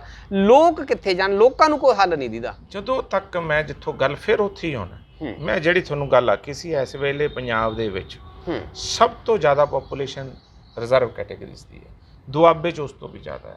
ਜਦੋਂ ਤੱਕ ਇਹ ਲਾਈਕ ਮਾਈਂਡਡ ਲੋਕ ਜਿਹੜੇ ਲੋਕਾਂ ਦਾ ਭਲਾ ਕਰਨਾ ਚਾਹੁੰਦੇ ਆ, ਉਹ ਭਲਾ ਮੈਂ ਇਕੱਲਾ ਨਹੀਂ ਕਰ ਸਕਦਾ। ਜੇ ਮੈਂ ਕਹਾਂ ਮੈਂ ਇਕੱਲਾ ਹੀ ਪਤਾ ਨਹੀਂ ਕੀ, ਭਲਾ ਪਾਲਿਸੀ ਕਰਦੀ ਹੈ, ਪਲੈਨਿੰਗ ਕਰਦੀ ਹੈ, ਫਾਈਨੈਂਸ਼ੀਅਲ ਸਪੋਰਟ ਕਰਦੀ ਹੈ। ਮੈਂ ਮੂੰਹ 'ਚੋਂ ਕੱਢਤਾ ਉਹ ਨਹੀਂ ਹੋਣਾ। ਉਹ ਪਾਲਿਸੀ, ਪਲੈਨਿੰਗ, ਫਾਈਨੈਂਸ਼ੀਅਲ ਸਪੋਰਟ ਸਰਕਾਰਾਂ ਕੋਲੇ ਹੋਣੀ ਚਾਹੀਦੀ ਹੈ। ਉਹਦੇ ਲਈ ਇਕੱਠੇ ਹੋਣਾ ਚਾਹੀਦਾ ਸਾਰਿਆਂ ਨੂੰ। ਜਿਹੜੇ ਸਾਡੇ ਕੌਮ ਦੇ ਲੋਕ ਹੈ ਨਾ, ਇਹਨਾਂ ਨੂੰ ਵੀ ਇਕੱਠੇ ਹੋਣਾ ਚਾਹੀਦਾ। ਇਹ ਆਪਦਾ ਏਜੰਡਾ, ਕਿਸੇ ਦੇ ਏਜੰਡੇ ਤੇ ਪਹਿਰਾ ਦੇਣ ਦੀ ਬਜਾਏ ਆਪਣੇ ਲੋਕਾਂ ਦੇ ਏਜੰਡੇ ਤੇ ਪਹਿਰਾ ਦੇਣਾ ਚਾਹੀਦਾ। ਸੋ ਇਹਨਾਂ ਨੂੰ ਵੀ ਇਕੱਠੇ ਹੋ ਕੇ ਇੱਕ ਪਾਲਿਸੀ, ਜਿਹੜੀ ਗਰੀਬ ਲੋਕਾਂ ਦੇ ਹਿੱਤ ਦੇ ਵਿੱਚ ਪਾਲਿਸੀ ਪਲੈਨਿੰਗ ਹੋਵੇ, ਉਹਦੇ ਤੇ ਘੱਟੋ ਘੱਟ ਉਹਦੇ ਤੇ ਤਾਂ ਇਕੱਠੇ ਹੋ ਜਾਈਏ। ਜੇ ਸਾਰੀਆਂ ਠੀਕ ਹੈ, ਪਾਰਟੀਆਂ ਬਾਜ਼ੀਆਂ ਹੋਣੀਆਂ ਵੀ ਚਾਹੀਦੀਆਂ, ਪਰ ਇਸ ਵਿਸ਼ੇ ਤੇ ਸਾਰਿਆਂ ਨੂੰ ਇਕੱਠੇ ਹੋਣਾ ਚਾਹੀਦਾ। ਖਾਸ ਕਰ ਦੁਆਬੇ ਦੇ ਲੋਕ ਬਹੁਤ ਪੜ੍ਹੇ ਲਿਖੇ ਲੋਕ ਆ, ਸਮਝਦਾਰ ਲੋਕ ਹੈ, ਔਰ ਇਹਨਾਂ ਨੂੰ ਹਰ ਚੀਜ਼ ਦਾ ਪਤਾ ਹੈ, ਔਰ ਹਰ ਚੀਜ਼ ਨਾਲ ਇਹਨਾਂ ਕੋਲੇ ਤਾਕਤ ਹੈ। ਇਹਨਾਂ ਨੂੰ ਇਕੱਠੇ ਹੋਣਾ ਚਾਹੀਦਾ। ਸੋ ਕਈ ਵਾਰੀ ਉਹ ਫਿਰ ਉੱਥੇ ਆ ਜਾਣੀ ਹੈ ਗੱਲ ਕਿ ਮੈਂ ਕਿਸੇ ਦਾ ਆ, ਮੈਂ ਕਿਸੇ ਦਾ ਆ, ਅਤੇ ਜਿਹੜੀ ਪੰਜਾਬ ਦੇ ਲੋਕਾਂ ਵਾਸਤੇ ਪਾਲਿਸੀ ਪ੍ਰੋਗਰਾਮ ਬਣਨਾ ਸੀ ਉਹ ਫਿਰ ਪਿੱਛੇ ਰਹਿ ਜਾਂਦਾ। ਆਪਣੀ ਗੱਲ ਜਿਹੜੀ ਉਹ ਜਿਵੇਂ ਤੁਸੀਂ ਵਾਰ-ਵਾਰ ਆਪਣੀ ਗੱਲ ਰੱਖਣ ਦੀ ਕੋਸ਼ਿਸ਼ ਕੀਤੀ ਆ ਕਿ ਇਸ ਸਮਾਜ ਨੂੰ ਇਕੱਠੇ ਹੋਣਾ ਚਾਹੀਦਾ। ਜਿਹੜਾ ਲਤਾੜਿਆ ਸਮਾਜ ਕਿਸੇ ਵੇਲੇ ਸੀ, ਜੇ ਅੱਜ ਸਾਹ ਲੈਣ ਜੋਗਾ ਹੋ ਤਾਂ ਉਹਨਾਂ ਨੂੰ ਇਕੱਠੇ ਹੋਣਾ ਚਾਹੀਦਾ, ਆਪਣੀ ਪਾਲਿਸੀ ਦੇ ਮੁਤਾਬਕ ਇਕੱਠੇ ਹੋਣਾ ਚਾਹੀਦਾ। ਪਰ ਇਕੱਠੇ ਕਰਨ ਦੇ ਲਈ ਮੂਹਰੇ ਕੌਣ ਆਊਗਾ? ਤੁਸੀਂ ਕਦੀ ਇੱਦਾਂ ਦੀ ਕੋਸ਼ਿਸ਼ ਕੀਤੀ ਵੀ ਆਓ ਬਈ ਆਪਾਂ ਪਾਰਟੀ ਵੋਟਾਂ ਵਿੱਚ ਦੇਖਾਂਗੇ ਵੀ ਆਪਣੀਆਂ ਸਮੱਸਿਆਵਾਂ ਲਈ ਸਾਂਝ ਪਾਈਏ, ਆਪਾਂ ਕੋਈ ਨਾ ਕੋਈ ਪਲੈਨਿੰਗ ਕਰੀਏ, ਜਾਂ ਆਪਾਂ ਇਕੱਠੇ ਬੈਠ ਕੇ ਕੋਈ ਸਲਾਹ ਕਰੀਏ? ਮੈਂ ਤਾਂ ਤੁਹਾਡੇ ਚੈਨਲ 'ਤੇ ਅੱਜ ਹੀ ਕਹਿ ਦਿੰਦਾ ਵੀ ਮੈਨੂੰ ਦੱਸੋ ਮੈਂ ਕਿੱਥੇ ਆਵਾਂ। ਜੇ ਕੋਈ ਇਸ ਤਰ੍ਹਾਂ ਦਾ ਪੰਜਾਬ ਵਾਸਤੇ, ਦੁਆਬੇ ਵਾਸਤੇ ਹੀ ਬਣਾ ਲਓ, ਮੈਂ ਕਿੱਥੇ ਆਵਾਂ ਦੱਸੋ, ਮੈਂ ਚੱਲ ਕੇ ਆਊਂਗਾ। ਕੋਈ ਲੱਗੋ ਕਿ ਜਿਹਨੇ ਲੱਗਣਾ ਲੱਗੋ, ਕਿਉਂਕਿ ਤੁਸੀਂ ਫਿਰ ਜਦੋਂ ਇੱਦਾਂ ਦੀ ਗੱਲ ਆ ਜਾਂਦੀ ਹੈ ਨਾ, ਉਹ ਜਿਹੜੇ ਪਪਿਟਸ ਨੇ ਜਿਨ੍ਹਾਂ ਨੂੰ ਚਲਾ ਰਿਹਾ ਕੋਈ, ਉਹਨਾਂ ਦੀ ਪਾਲਿਸੀ ਪ੍ਰੋਗਰਾਮਸ 'ਤੇ ਕੰਮ ਕਰ ਰਹੇ ਨੇ, ਉਹਨਾਂ ਦੇ ਆਪ ਦੀ ਤਾਂ ਸ਼ਕਤੀ ਨਹੀਂ ਸੋਚਣ ਦੀ। ਜਦੋਂ ਆਪ ਦੀ ਸ਼ਕਤੀ ਨਹੀਂ ਸੋਚਣ ਦੀ ਤੇ ਫਿਰ ਸੋਚ ਕਿੱਧਰ ਨੂੰ ਜਾਣੀ ਹੈ? ਕਿਸੇ ਦਾ ਏਜੰਡਾ, ਕਿਸੇ ਦੀ ਪ੍ਰੋਗਰਾਮ, ਕਿਸੇ ਦੀ ਪਾਲਿਸੀ, ਤੇ ਫਿਰ ਉਸੇ 'ਤੇ ਕੰਮ ਹੁੰਦਾ। ਮੈਂ ਤਾਂ ਤਿਆਰ ਹਾਂ, ਮੈਨੂੰ ਦੱਸੋ ਕਿੱਥੇ ਆਉਣਾ। ਮੈਂ ਤਾਂ ਸਾਰਿਆਂ ਨੂੰ, ਸਾਰੇ ਲੀਡਰ ਸਾਹਿਬਾਨਾਂ ਨੂੰ ਕਹਿਣਾ, ਜੇ ਕੋਈ ਪੰਜਾਬ ਦੇ ਭਲੇ ਦੀ ਗੱਲ ਹੁੰਦੀ ਹੈ, ਜੇ ਸਾਡੀ ਕੋਈ ਕੁਰਬਾਨੀ ਵੀ ਲੈਣੀ ਹੈ ਲੈ ਲਿਓ। ਅਸੀਂ ਤਾਂ ਇੱਥੋਂ ਤੱਕ ਕਹਿੰਦੇ ਹਾਂ, ਸਾਨੂੰ ਕੋਈ ਇਹਦੇ ਵਿੱਚ ਗਰੇਜ਼ ਨਹੀਂ। ਜੇ ਕਿਤੇ ਸਾਡੇ ਲੋਕਾਂ ਦਾ ਭਲਾ ਹੁੰਦਾ, ਕੋਈ ਸਾਨੂੰ ਦੱਸੋ, ਅਸੀਂ ਕੀ ਤੁਹਾਡੇ ਨਾਲ ਕਿੱਥੇ ਸਾਥ ਦਈਏ। ਕੋਈ ਨਵੀਂ ਪਾਲਿਸੀ, ਕੋਈ ਨਵੀਂ ਪਲੈਨਿੰਗ ਲੈ ਕੇ ਆਈਏ, ਜਿਹੜੀ ਸਾਡੇ ਲੋਕਾਂ ਨਾਲ, ਜਿਹੜਾ ਸਾਡੇ ਗੁਰੂ ਪੀਰ ਚਾਹੁੰਦੇ ਸੀ ਉਹ ਰਾਜ, ਜਿੱਥੇ ਛੋਟ ਬੜਾ ਸਮ ਬਸੇ, ਉਹ ਰਾਜ ਜਿਹੜਾ ਆ ਉਹ ਲੈ ਕੇ ਆਉਣਾ। ਦੱਸੋ ਸਾਨੂੰ, ਅਸੀਂ ਇਕੱਠੇ ਹਾਂ, ਠੀਕ ਹੈ ਜੀ। ਅਸੀਂ ਕੋਈ ਐਸੀ ਗੱਲ ਨਹੀਂ, ਅਸੀਂ ਹਾਜ਼ਰ ਹਾਂ, ਪਰ ਕੁਛ ਹੋਣਾ ਚਾਹੀਦਾ। ਕਦੋਂ ਤੱਕ ਆਪਾਂ ਗੱਲਾਂ ਗੁਲਾਈਆਂ ਕਰਕੇ ਸਾਰ ਲਾਂਗੇ? ਅੱਜ ਮੈਂ ਤੁਹਾਡੇ ਨਾਲ 4 ਗੱਲਾਂ ਕਰ ਲਈਆਂ, ਤੁਸੀਂ ਮੇਰੇ ਨਾਲ ਕਰ ਲਈਆਂ, ਨਿਕਲਿਆ ਵਿੱਚੋਂ ਕੁਝ ਨਹੀਂ। ਇਸ ਗੱਲਾਂ ਨਾਲ ਬਾਹਲਾ ਸਮਾਂ ਨਹੀਂ ਚੱਲਣਾ। ਫਿਰ ਅਸੀਂ ਆਪਣੇ ਆਪ ਨੂੰ ਧੋਖਾ ਦੇ ਰਹੇ ਹਾਂ, ਆਪਣੀਆਂ ਜਨਰੇਸ਼ਨਸ ਨੂੰ ਧੋਖਾ ਦੇ ਰਹੇ ਹਾਂ। ਇਹਨਾਂ ਗੱਲਾਂ 'ਚੋਂ ਨਿਕਲ ਕੇ, ਕਿ ਮੈਂ ਫਿਰ ਆਖਦਾ ਵੀ ਇਹਨਾਂ ਗੱਲਾਂ ਨਾਲ ਕੁਛ ਨਹੀਂ ਹੋਣਾ। ਤਰੱਕੀ ਹੋਣੀ ਆ ਪਾਲਿਸੀ ਨਾਲ, ਪਲੈਨਿੰਗ ਨਾਲ, ਤੇ ਪੰਜਾਬ ਦੇ ਜਿਹੜਾ ਖਜ਼ਾਨਾ ਆ ਉਹਨੂੰ ਤਕੜਾ ਕਰਨਾ ਪਊਗਾ। ਸਾਨੂੰ ਤਾਂ ਉਹਦੇ ਵਿੱਚੋਂ ਹੀ ਕੁਛ ਮਿਲਣਾ, ਸਾਡੇ ਲੋਕਾਂ ਨੂੰ। ਮੈਂ ਜੋ ਸੋਚਦਾ, ਜੇ ਸਭ ਤੋਂ ਵੱਧ ਜੇ ਖਜ਼ਾਨਾ ਖਾਲੀ ਹੈ ਤਾਂ ਸਭ ਤੋਂ ਵੱਧ ਨੁਕਸਾਨ ਸਾਡੇ ਲੋਕਾਂ ਨੂੰ ਆ, ਜਿਹੜੇ ਗਰੀਬ। ਫਲੋਰ ਸਾਹਿਬ, ਤੁਸੀਂ ਵਾਰ-ਵਾਰ ਖਜ਼ਾਨਾ ਖਾਲੀ ਦੀ ਗੱਲ ਕੀਤੀ। ਖਜ਼ਾਨਾ ਖਾਲੀ ਜਿਹੜਾ ਲੋਕ ਥੋੜ੍ਹੀ ਕਰਦੇ ਨੇ, ਖਜ਼ਾਨਾ ਤਾਂ ਲੋਕ ਭਰਦੇ ਨੇ। ਲੋਕ ਟੈਕਸ ਦੇ ਰਾਹੀਂ, ਲੋਕ ਆਪਣਾ ਹਰ ਚੀਜ਼ ਦਾ ਜਿਹੜਾ ਉਹਦੇ ਵਿੱਚੋਂ ਟੈਕਸ ਲੱਗਦਾ, ਜੇ ਜੋਬ ਕਰਦੇ ਉਹ 'ਚੋਂ ਟੈਕਸ ਆ। ਲੋਕਾਂ ਦਾ ਕੰਮ, ਲੋਕ ਤਾਂ ਆਪਣੀ ਮਿਹਨਤ ਮਜ਼ਦੂਰੀ ਕਰੀ ਜਾਂਦੇ ਨੇ, ਟੈਕਸ ਦੇਈ ਜਾਂਦੇ ਨੇ। ਉਹ ਫਿਰ ਉਹੀ ਗੱਲ ਉੱਥੇ ਕਿ ਆ ਜਾਂਦੀ ਆ, ਪਲੈਨਿੰਗ ਕਰਨ ਦੇ ਲਈ ਤੁਹਾਨੂੰ ਵਾਰ-ਵਾਰ ਮੌਕੇ ਮਿਲੇ ਨੇ। ਪਰ ਆਮ ਲੋਕਾਂ ਦੇ ਹਾਲਾਤ ਜਿਉਂ ਦੇ ਤਿਉਂ ਹੀ ਨੇ। ਅੱਜ ਵੀ ਪਿੰਡਾਂ ਦੇ ਵਿੱਚ, ਘਰਾਂ ਦੇ ਵਿੱਚ ਚਰਚਾ ਚੱਲਦੀ ਹੈ ਕਿ ਦੇਸ਼ ਦੀ ਆਜ਼ਾਦੀ ਨੂੰ 74 ਸਾਲ ਹੋ ਗਏ ਨੇ, ਪਰ ਲੋਕਾਂ ਦੇ ਹਾਲਾਤ ਪਹਿਲਾਂ ਨਾਲੋਂ ਨਿਘਾਰ ਵੱਲ ਗਏ ਨੇ। ਇਹ ਠੀਕ, ਮਕਾਨ ਚੰਗਾ ਬਣਿਆ ਹੋ ਸਕਦਾ, ਗੱਲ ਵੱਖਰੀ ਹੈ, ਪਰ ਉਹਨਾਂ ਦੇ ਢਿੱਡ ਭਰਨ ਦੇ ਲਈ ਉਹਨਾਂ ਕੋਲ ਰੋਟੀ ਨਹੀਂ ਹੈਗੀ। ਬਹੁਤ ਸਾਰੇ ਬੱਚਿਆਂ ਨੂੰ ਪੜ੍ਹਾਉਣ ਦੇ ਲਈ ਉਹਨਾਂ ਕੋਲ ਪੈਸਾ ਨਹੀਂ ਹੈਗਾ। ਜਿਵੇਂ ਪਹਿਲਾਂ ਵੀ ਗੱਲ ਚੱਲੀ ਸੀ ਕਿ ਜਿਵੇਂ ਉਦੋਂ ਸ਼ਾਇਦ ਤੁਹਾਡੇ ਪਿਤਾ ਜੀ ਸ਼੍ਰੋਮਣੀ ਅਕਾਲੀ ਦਲ ਦੇ ਵਿੱਚ ਸਨ, ਉਦੋਂ 800 ਸਕੂਲ ਜਿਹੜਾ ਆ ਉਹ ਸਰਕਾਰੀ ਪ੍ਰਾਇਮਰੀ ਸਕੂਲ ਬੰਦ ਕਰ ਦਿੱਤਾ ਗਿਆ ਸੀਗਾ, ਤੇ ਸਰਕਾਰੀ ਸਕੂਲ, ਸਰਕਾਰੀ ਹਸਪਤਾਲ ਜਿਹੜੇ ਨੇ ਉਹ ਵੀ ਬੰਦ ਹੋਣ ਦੇ ਕੰਢੇ। ਹਸਪਤਾਲ ਤੋਂ ਡਿਸਪੈਂਸਰੀਆਂ ਬਹੁਤੀਆਂ ਬੰਦ ਕੀਤੀਆਂ ਹੈਗੀਆਂ ਨੇ। ਪਰ ਲੋਕ ਕਿੱਥੇ ਜਾਣ? ਗਲਤ ਸਮੱਸਿਆ ਵੀ ਲੋਕਾਂ ਦੀ ਹੈ। ਵੀ ਤੁਹਾਨੂੰ ਵੀ ਇਦਾਂ ਨਹੀਂ ਲੱਗਦਾ ਕਿ ਅਸੀਂ ਵਿਜ਼ਿਟ ਕਰੀਏ ਪਿੰਡਾਂ ਦੇ ਵਿੱਚ, ਘਰਾਂ ਦੇ ਵਿੱਚ ਵਿਜ਼ਿਟ ਕਰੀਏ, ਗਲੀ ਮੁਹੱਲਿਆਂ ਦੇ ਵਿੱਚ ਜਾ ਕੇ ਲੋਕਾਂ ਦਾ ਦੁੱਖ ਦਰਦ ਉਹਨਾਂ ਨੂੰ ਕਿਤੇ ਪੁੱਛੀਏ ਵੀ ਤੁਸੀਂ ਕਿਵੇਂ ਜ਼ਿੰਦਗੀ ਬਤੀਤ ਕਰਦੇ ਹੋ? ਕਿਉਂਕਿ ਤੁਹਾਡੇ ਸਮਾਜ 'ਚੋਂ ਨੇ, ਤੁਹਾਨੂੰ ਉਹਨਾਂ ਨੇ ਇੱਕ ਬਹੁਤ ਵੱਡੀ ਜ਼ਿੰਮੇਵਾਰੀ ਦਿੱਤੀ, ਨਾਲ ਐਡੇ ਵੱਡੇ ਅਹੁਦੇ ਵੀ ਦਿੱਤੇ ਨੇ, ਜਿਹੜਾ ਤੁਸੀਂ ਰਾਜ ਭਾਗ ਦਾ ਸੁੱਖ ਮਾਣਿਆ। ਲੋਕ ਕਿਤੇ ਨਾ ਕਿਤੇ ਅੱਜ ਵੀ ਅਲਾਂਭਾ ਦਿੰਦੇ ਨੇ ਵੀ ਅਸੀਂ ਬਣਾਇਆ ਸੀ ਪਰ ਸਾਡੀ ਮੁੜ ਕੇ ਬਾਂਹ ਨਹੀਂ ਫੜੀ। ਗੁੜਾ ਸਾਹਿਬ, ਅਸੀਂ ਤਾਂ ਸਾਰਾ ਕੁਝ ਆਪਣੇ ਪਿੰਡੇ ਤੇ ਹੰਡਾਇਆ। ਜਿਹੜੀ ਤੁਸੀਂ ਗੱਲ ਆਖੀ ਹੈ, ਅਸੀਂ ਅੱਜ ਵੀ ਹੰਡਾ ਰਹੇ ਹਾਂ। ਇਹ ਨਹੀਂ ਹੈ ਕਿ ਅੱਜ ਨਹੀਂ ਹੰਡਾ ਰਹੇ। ਅੱਜ ਵੀ ਸਾਨੂੰ ਕੋਈ ਨਵੀਂ ਚੀਜ਼ ਦੇਖਣ ਦੀ ਲੋੜ ਨਹੀਂ ਵੀ ਜਾ ਕੇ ਅਸੀਂ ਦੇਖੀਏ। ਅੱਜ ਵੀ ਸਾਨੂੰ ਸਾਡੇ ਪਰਿਵਾਰਾਂ ਦਾ ਦਰਦ ਪਤਾ ਹੈ।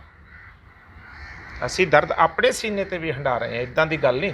ਹਰ ਬੰਦਾ ਜਿੱਥੇ ਕੋਈ ਫਸਿਆ, ਉਹ ਗੱਲਾਂ ਹੁਣ ਕਈ ਵਾਰੀ ਮੀਡੀਆ ਤੇ ਕਰਨ ਵਾਲੀਆਂ ਨਹੀਂ ਹੁੰਦੀਆਂ, ਸਿਆਸਤ ਹੈ। ਸੋ ਇਸ ਕਰਕੇ ਜਿਹੜਾ ਦਰਦ ਹੈ, ਸਾਡੇ ਲੋਕਾਂ ਦਾ ਦਰਦ, ਉਹ ਸਾਨੂੰ ਉਹਦਾ ਅਹਿਸਾਸ ਹੈ। ਅਸੀਂ ਉਹਨਾਂ 'ਚੋਂ ਨਿਕਲੇ ਹਾਂ। ਔਰ ਦੂਸਰੀ ਗੱਲ ਜਿਹੜੀ ਕਹੀਏ ਵੀ ਮੈਂ ਕੀ ਵਿਜ਼ਿਟ ਕਰਨੀ, ਮੈਨੂੰ ਤਾਂ ਪਤਾ ਹੈ ਸਾਡੇ ਤੇ ਆਇਆ ਦਰਦ, ਤੇ ਇਸ ਕਰਕੇ ਉਹ ਵਿਜ਼ਿਟ 'ਚੋਂ ਕੁਛ ਨਹੀਂ ਨਿਕਲਣਾ, ਪਲੈਨਿੰਗ ਤੇ ਪਾਲਿਸੀ 'ਚੋਂ ਨਿਕਲਣਾ ਹੈ। ਤੇ ਇਲੈਕਸ਼ਨ ਆ ਰਹੀ ਹੈ ਨੇੜੇ, 2022 ਦੇ ਵਿੱਚ ਇਲੈਕਸ਼ਨ ਹੈ। ਨਵੀਆਂ ਚੀਜ਼ਾਂ ਹੋਣਗੀਆਂ, ਨਵੀਂ ਸਰਕਾਰ ਬਣੇਗੀ, ਤੇ ਮੈਨੂੰ ਆਸ ਹੈ ਵੀ ਜੇ ਪੰਜਾਬ ਦੇ ਲੋਕ ਜੋ ਫੈਸਲਾ ਲੈਣਗੇ, ਇਹ ਲੋਕਾਂ ਨੇ ਫੈਸਲਾ ਲੈਣਾ, ਉਹ ਲੋਕ ਫੈਸਲਾ ਲੈਣਗੇ, ਵਧੀਆ ਚੀਜ਼ ਕੋਈ ਨਿਕਲ ਕੇ ਆਏਗੀ, ਸਹੀ ਫੈਸਲਾ ਹੋਏਗਾ। ਔਰ ਸਾਡੇ ਲੋਕਾਂ ਦੇ ਲਈ ਜ਼ਰੂਰ ਜਿੱਥੇ ਅਸੀਂ ਹੈਗੇ ਹਾਂ ਉੱਥੇ ਆਵਾਜ਼ ਜ਼ਰੂਰ ਬੁਲੰਦ ਕਰਦੇ ਰਹਾਂਗੇ, ਔਰ ਉੱਚੀ ਆਵਾਜ਼ ਬੁਲੰਦ ਕਰਾਂਗੇ। ਕੋਈ ਐਵੇਂ ਨਹੀਂ ਵੀ ਕਿਸੇ ਨੂੰ ਡਬਲ ਮਾਈਂਡਡ ਜੀ ਆਵਾਜ਼ ਸਾਨੂੰ ਕੋਈ ਆਉਂਦੀ। ਜਿੱਥੇ ਖੜਾਂਗੇ ਪੂਰੇ ਦਮ ਨਾਲ ਖੜਾਂਗੇ, ਫਿਰ ਫਾਇਦਾ ਨੁਕਸਾਨ ਉਹ ਬਾਅਦ ਹੀ। ਆਖਰ ਤੇ ਇੱਕ ਹੀ ਗੱਲ ਕਰਨੀ ਹੈਗੀ ਆ ਕਿ ਖਾਸ ਕਰਕੇ ਜਿਵੇਂ ਜਿਹੜਾ ਵਿਧਾਨ ਸਭਾ ਹਲਕਾ ਫਲੌਰ ਉਹ ਸ਼ੈਡਿਊਲ ਕਾਸਟ ਹੈ, ਲੋਕ ਸਭਾ ਜਿਹੜਾ ਹਲਕਾ ਹੈਗਾ ਉਹ ਵੀ ਇੱਥੋਂ SC MP ਹੀ ਬਣਦਾ ਹਰ ਵਾਰ। ਸ਼ੈਡਿਊਲ ਕਾ ਇਸ ਹਲਕੇ ਦੇ ਉੱਤੇ ਸਤਿਗੁਰ ਰਵਿਦਾਸ ਮਹਾਰਾਜ ਤੇ ਬਾਬਾ ਸਾਹਿਬ ਦੀ ਪੂਰੀ ਕਿਰਪਾ, ਕਿਉਂਕਿ ਸ਼ੈਡਿਊਲ ਕਾਸਟ ਦੇ ਹਿੱਸੇ ਆਉਂਦਾ। ਜਦੋਂ ਵੀ ਕੋਈ ਵੀ ਪਾਰਟੀ ਵੱਲੋਂ ਤੇ ਸ਼ੈਡਿਊਲ ਕਾਸਟ ਸ਼ਖਸੀਅਤ ਨੂੰ, ਵਿਅਕਤੀ ਨੂੰ ਹੀ ਮੌਕਾ ਮਿਲਣਾ ਹੁੰਦਾ, ਉਹਨਾਂ ਦੇ ਹਿੱਸੇ ਆਉਣੀ ਹੁੰਦੀ ਆ। ਤੁਸੀਂ ਕਿਉਂ ਨਹੀਂ ਪੂਰੇ ਹਲਕਾ ਫਲੌਰ ਨੂੰ ਭ੍ਰਿਸ਼ਟਾਚਾਰ ਮੁਕਤ ਬਣਾ ਸਕੇ? ਹੁਣ ਤੱਕ ਇੱਥੇ ਰੇਤਾ ਕਿਉਂ ਵਿਕਿਆ, ਇੱਥੇ ਬਲੈਕ ਕਿਉਂ ਹੋਈ ਆ? ਇੱਥੇ ਜੇ ਆਮ ਲੋਕ ਵੀ ਕੋਈ ਕਿਸੇ ਨੇ 2 ਮਰਲੇ ਵੀ ਥਾਂ ਦੇ ਲਏ ਆ ਤੇ ਉਹਨੂੰ ਵੀ ਜਿਹੜਾ ਉਹ ਤਹਿਸੀਲਦਾਰ ਹੈ ਉਹਨੂੰ ਰਜਿਸਟਰੀ ਕਰਾਉਣ ਲਈ ਕਮਿਸ਼ਨ ਦੇਣਾ ਪਿਆ। ਇੱਥੇ ਤੁਸੀਂ ਹਲਕਾ ਫਲੌਰ ਦੇ ਤੁਸੀਂ ਪਹਿਰੇਦਾਰ ਸੀ, ਲੋਕਾਂ ਨੇ ਤੁਹਾਨੂੰ ਪਹਿਰੇਦਾਰ ਬਣਾਇਆ ਸੀ, ਤੁਸੀਂ ਇਹ ਜ਼ਿੰਮੇਵਾਰੀ ਕਿਉਂ ਨਹੀਂ ਨਿਭਾਈ? ਲੋਕ ਪੁੱਛਦੇ ਨੇ ਇਹ ਗੱਲ ਕਿ ਅਸੀਂ ਕਿੱਥੇ ਜਾਈਏ? ਨਹੀਂ, ਤੁਸੀਂ ਇਹ ਨਹੀਂ ਕਹਿ ਸਕਦੇ ਵੀ ਤੁਸੀਂ ਇਹ ਜ਼ਿੰਮੇਵਾਰੀ ਕਿਉਂ ਨਹੀਂ ਨਿਭਾਈ। ਉਹ ਜੱਜਮੈਂਟ ਤੁਸੀਂ ਨਹੀਂ ਕਰ ਸਕਦੇ ਗੁੜਾ ਸਾਹਿਬ, ਉਹ ਤੁਹਾਡੀ ਜੱਜਮੈਂਟ ਗਲਤ ਹੈ। ਤੁਸੀਂ ਇਹ ਨਹੀਂ ਗੱਲ ਕਰ ਸਕਦੇ। ਤੁਸੀਂ ਇਹ ਕਰ ਸਕਦੇ ਵੀ ਅੱਜ ਕੀ ਚੱਲ ਰਿਹਾ, ਪਹਿਲਾਂ ਕੀ ਚੱਲਦਾ ਸੀ। ਦੂਸਰੀ ਗੱਲ, ਮੇਰੀ ਬੇਨਤੀ ਹੈ ਵੀ ਜਿਹੜਾ ਰੇਤ ਦਾ ਮਾਫੀਆ ਹੈ, ਇਹ 2007 ਤੋਂ ਸ਼ੁਰੂ ਹੁੰਦਾ। 2007 ਦੇ ਵਿੱਚ ਸਾਹਿਬ ਬਿਕਰਮ ਸਿੰਘ ਮਜੀਠੀਆ MLA ਬਣਦੇ ਆ ਪਹਿਲੀ ਵਾਰ, ਤੇ ਬਹੁਤ ਸਾਰੇ ਜਿਹੜੇ ਲੋਕ ਹੈ ਉਹਨਾਂ ਦਾ ਹੱਕ ਮਾਰਦੇ ਹੋਏ ਪਹਿਲੀ ਵਾਰੀ ਵਜ਼ੀਰ ਬਣ ਜਾਂਦੇ ਆ। ਤੇ ਉਸੇ ਦਿਨ ਤੋਂ ਪੰਜਾਬ ਦੀ ਕਿਸਮਤ ਫੁੱਟ ਜਾਂਦੀ ਹੈ। ਕਿਸਮਤ ਫੁੱਟ ਜਾਂਦੀ ਹੈ ਤੇ ਮਾਫੀਏ ਦੀ ਸਥਾਪਨਾ ਹੋ ਜਾਂਦੀ ਹੈ। ਜਿਹੜਾ 2007 ਤੋਂ ਫਲੌਰ ਦੇ ਵਿੱਚ ਮਾਫੀਆ ਆਇਆ, ਔਰ ਉਹਦਾ ਖਮਿਆਜਾ ਅਸੀਂ ਵੀ ਭੁਗਤਿਆ। ਜਿਹੜਾ ਸਾਨੂੰ ਇੱਥੋਂ 12 ਚੋਂ ਜਾਣਾ ਪਿਆ ਨਾ, ਉਹ ਇਸੇ ਕਰਕੇ ਜਾਣਾ ਪਿਆ ਵੀ ਅਸੀਂ ਉਸ ਮਾਫੀਏ ਨਾਲ ਅੜਦੇ ਸੀ, ਸਾਡਾ ਹਲਕਾ ਬਦਲ ਦਿੱਤਾ ਗਿਆ। ਸੋ ਇਹ ਕਈ ਗੱਲਾਂ ਆ। ਅਸੀਂ ਮਾਫੀਆ ਨਾਲ ਅੜੇ ਤਾਂ ਅਸੀਂ ਖਮਿਆਜਾ ਵੀ ਭੁਗਤਿਆ, ਅਸੀਂ ਉੱਧਰ ਚਲੇ ਗਏ। ਠੀਕ ਹੈ ਜੀ। ਸੋ ਇਸ ਕਰਕੇ ਹੌਲੀ ਹੌਲੀ ਚੀਜ਼ਾਂ ਨਿਕਲ ਕੇ ਆਉਣਗੀਆਂ, ਲੜਾਈਆਂ ਲੜਨੀਆਂ ਵੀ ਪੈਂਦੀਆਂ। ਠੀਕ ਹੈ, ਬਿਲਕੁਲ ਥੋੜ੍ਹੀ ਬਹੁਤੀ ਜਿਹੜੀ ਆ ਉਹ ਕਦੇ ਲੀਕੇਜ ਰੁਕ ਨਹੀਂ ਸਕਦੀ। ਕਦੇ ਵੀ ਨਹੀਂ, ਵੱਡਿਆਂ ਮੁਲਕਾਂ 'ਚ ਵੀ ਨਹੀਂ ਰੁਕੀ। ਉਹ ਜਿੰਨੇ ਵੀ ਡਿਵੈਲਪਡ ਹੈ ਉਹ ਰੁਕ ਵੀ ਨਹੀਂ ਸਕਦੀ। ਪਰ ਜਿੱਥੇ ਤੱਕ ਹੋ ਸਕੇ ਇਹਨੂੰ, ਜੇ ਅਸੀਂ ਅੱਗੇ ਹਾਂ ਤਾਂ ਸਾਨੂੰ ਹਰ ਬੰਦੇ ਨੂੰ ਆਪਣੇ ਆਪਣੇ ਲੈਵਲ 'ਤੇ ਜ਼ਰੂਰ ਜ਼ੋਰ ਮਾਰਨਾ ਚਾਹੀਦਾ ਹੈ ਔਰ ਆਪਣੇ ਰਾਈਟਸ ਵਾਸਤੇ ਜ਼ਰੂਰ ਫਾਈਟ ਕਰਨੀ ਚਾਹੀਦੀ। ਜਿਵੇਂ ਤੁਸੀਂ ਖਾਸ ਕਰਕੇ ਮਾਈਨਿੰਗ ਦੀ ਗੱਲ ਕੀਤੀ ਆ, ਉੱਥੇ ਫਿਰ ਦੁਬਾਰਾ ਮਾੜ ਜੇ ਹੋਰ ਗੱਲ ਕਰ ਲਈਏ। ਉਹ ਆਮ ਲੋਕਾਂ ਦਾ ਇਹ ਕਹਿਣਾ ਆ ਕਿ ਇਹ ਇਕੱਲਾ ਮੌਜੂਦਾ ਜਿਹੜੇ ਸਰਕਾਰ ਚਲਾਣੇ ਉਹਨਾਂ ਨੇ, ਬਾਕੀਆਂ ਨੂੰ ਵੀ ਹਿੱਸਾ ਜਾਂਦਾ ਹੁੰਦਾ। ਇਹ ਦੇਖੋ, ਮੈਂ ਤਾਂ ਨਹੀਂ ਕਹਿ ਸਕਦਾ, ਪਰ ਹੋ ਵੀ ਸਕਦੀ ਹੈ ਗੱਲ।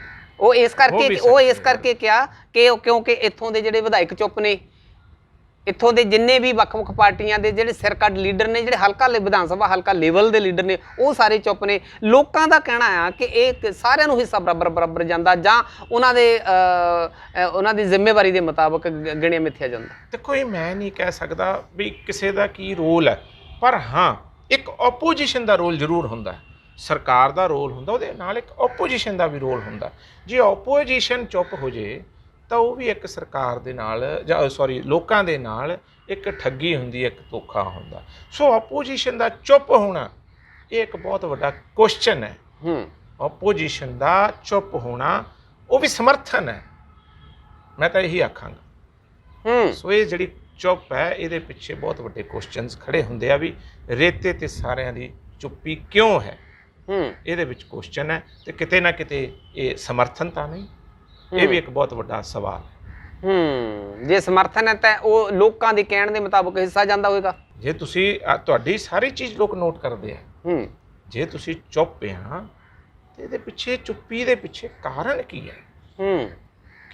ਕੀ ਕਹਿਣਾ ਚਾਹੋਗੇ ਤੁਸੀਂ? ਜਿਵੇਂ ਇਸ ਵੇਲੇ ਤੁਹਾਡੀ ਆਪਣੀ ਸਰਕਾਰ, ਕਾਂਗਰਸ ਦੀ ਸਰਕਾਰ, ਆਖਰ ਤੇ ਆਪਾਂ ਇਹ ਗੱਲ ਹਲਕੀ ਫੁਲਕੀ ਕਰ ਲਈਏ, ਜਿਹੜਾ 4.5 ਸਾਲ ਪਹਿਲਾਂ ਚੋਣ ਮੈਨੀਫੈਸਟੋ ਦੇ ਵਿੱਚ ਵਾਅਦਾ ਕੀਤਾ ਸੀ, ਘਰ ਨੌਕਰੀ ਦੇਵਾਂਗੇ, 51,000 ਰੁਪਏ ਸ਼ਗਨ ਸਕੀਮ ਦੇਵਾਂਗੇ, 2500 ਰੁਪਈਆ ਜਿਹੜੀ ਉਹ ਬਜ਼ੁਰਗਾਂ ਨੂੰ, ਵਿਧਵਾ ਨੂੰ ਪੈਨਸ਼ਨ ਦੇਵਾਂਗੇ, ਤੇ 2500 ਰੁਪਈਆ ਜੇ ਇਸ ਨੌਜਵਾਨ ਨੂੰ ਕੰਮ ਨਾ ਦਿੱਤਾ ਗਿਆ ਤਾਂ ਬੇਰੁਜ਼ਗਾਰੀ ਭੱਤਾ ਦੇਵਾਂਗੇ, ਕਿਸੇ ਨੂੰ ਕੁਝ ਨਹੀਂ ਦਿੱਤਾ। ਕੀ ਕਹਿਣਾ ਚਾਹੋਗੇ? ਦੇਖੋ, ਹੁਣ ਬਿਲਕੁਲ ਤੁਹਾਡੀ ਗੱਲ ਜਾਇਜ਼ ਆ ਕਿ ਮੈਨੀਫੈਸਟੋ ਦੇ ਵਿੱਚ ਇਹ ਸਾਰੀਆਂ ਚੀਜ਼ਾਂ ਸੀਗੀਆਂ, ਤੇ 18 ਨੁਕਾਤੀ ਪ੍ਰੋਗਰਾਮ ਹੁਣ ਸੈਂਟਰਲ ਲੀਡਰਸ਼ਿਪ ਨੇ ਸਰਕਾਰ ਨੂੰ, ਤੇ ਨਵੀਂ ਜਿਹੜੀ ਆਰਗੇਨਾਈਜੇਸ਼ਨ ਬਣ ਜਾ ਰਹੀ ਹੈ ਉਹਨੂੰ ਆਖਿਆ ਵੀ ਇਹਨੂੰ ਜਲਦ ਤੋਂ ਜਲਦ, ਜਦੋਂ ਤੱਕ ਅਸੀਂ ਅਗਲੀ ਪਾਰੀ ਲਈ ਆਈਏ, ਲੋਕਾਂ ਦੀ ਕਚਹਿਰੀ ਵਿੱਚ ਜਾਈਏ, ਉਸ ਤੋਂ ਪਹਿਲਾਂ ਇਹ ਚੀਜ਼ਾਂ ਹੱਲ ਹੋਣੀਆਂ ਚਾਹੀਦੀਆਂ ਨੇ। ਜਿਹੜਾ 18 ਨੁਕਾਤੀ ਜਿਹੜੀਆਂ ਲੋਕਾਂ ਦੀਆਂ ਅਸੀਂ ਉਹਨਾਂ ਨੂੰ ਆਖੀਆਂ ਸੀ, ਉਹ ਜ਼ਰੂਰ ਪੂਰੀਆਂ ਹੋਣੀਆਂ ਚਾਹੀਦੀਆਂ, ਤੇ ਮੈਨੂੰ ਆਸ ਹੈ ਇਹ ਜ਼ਰੂਰ ਪੂਰੀਆਂ ਹੋਣਗੀਆਂ, ਕਿਉਂਕਿ ਜਦੋਂ ਅਸੀਂ ਲੋਕਾਂ ਦੀ ਕਚਹਿਰੀ ਦੇ ਵਿੱਚ ਜਾਣਾ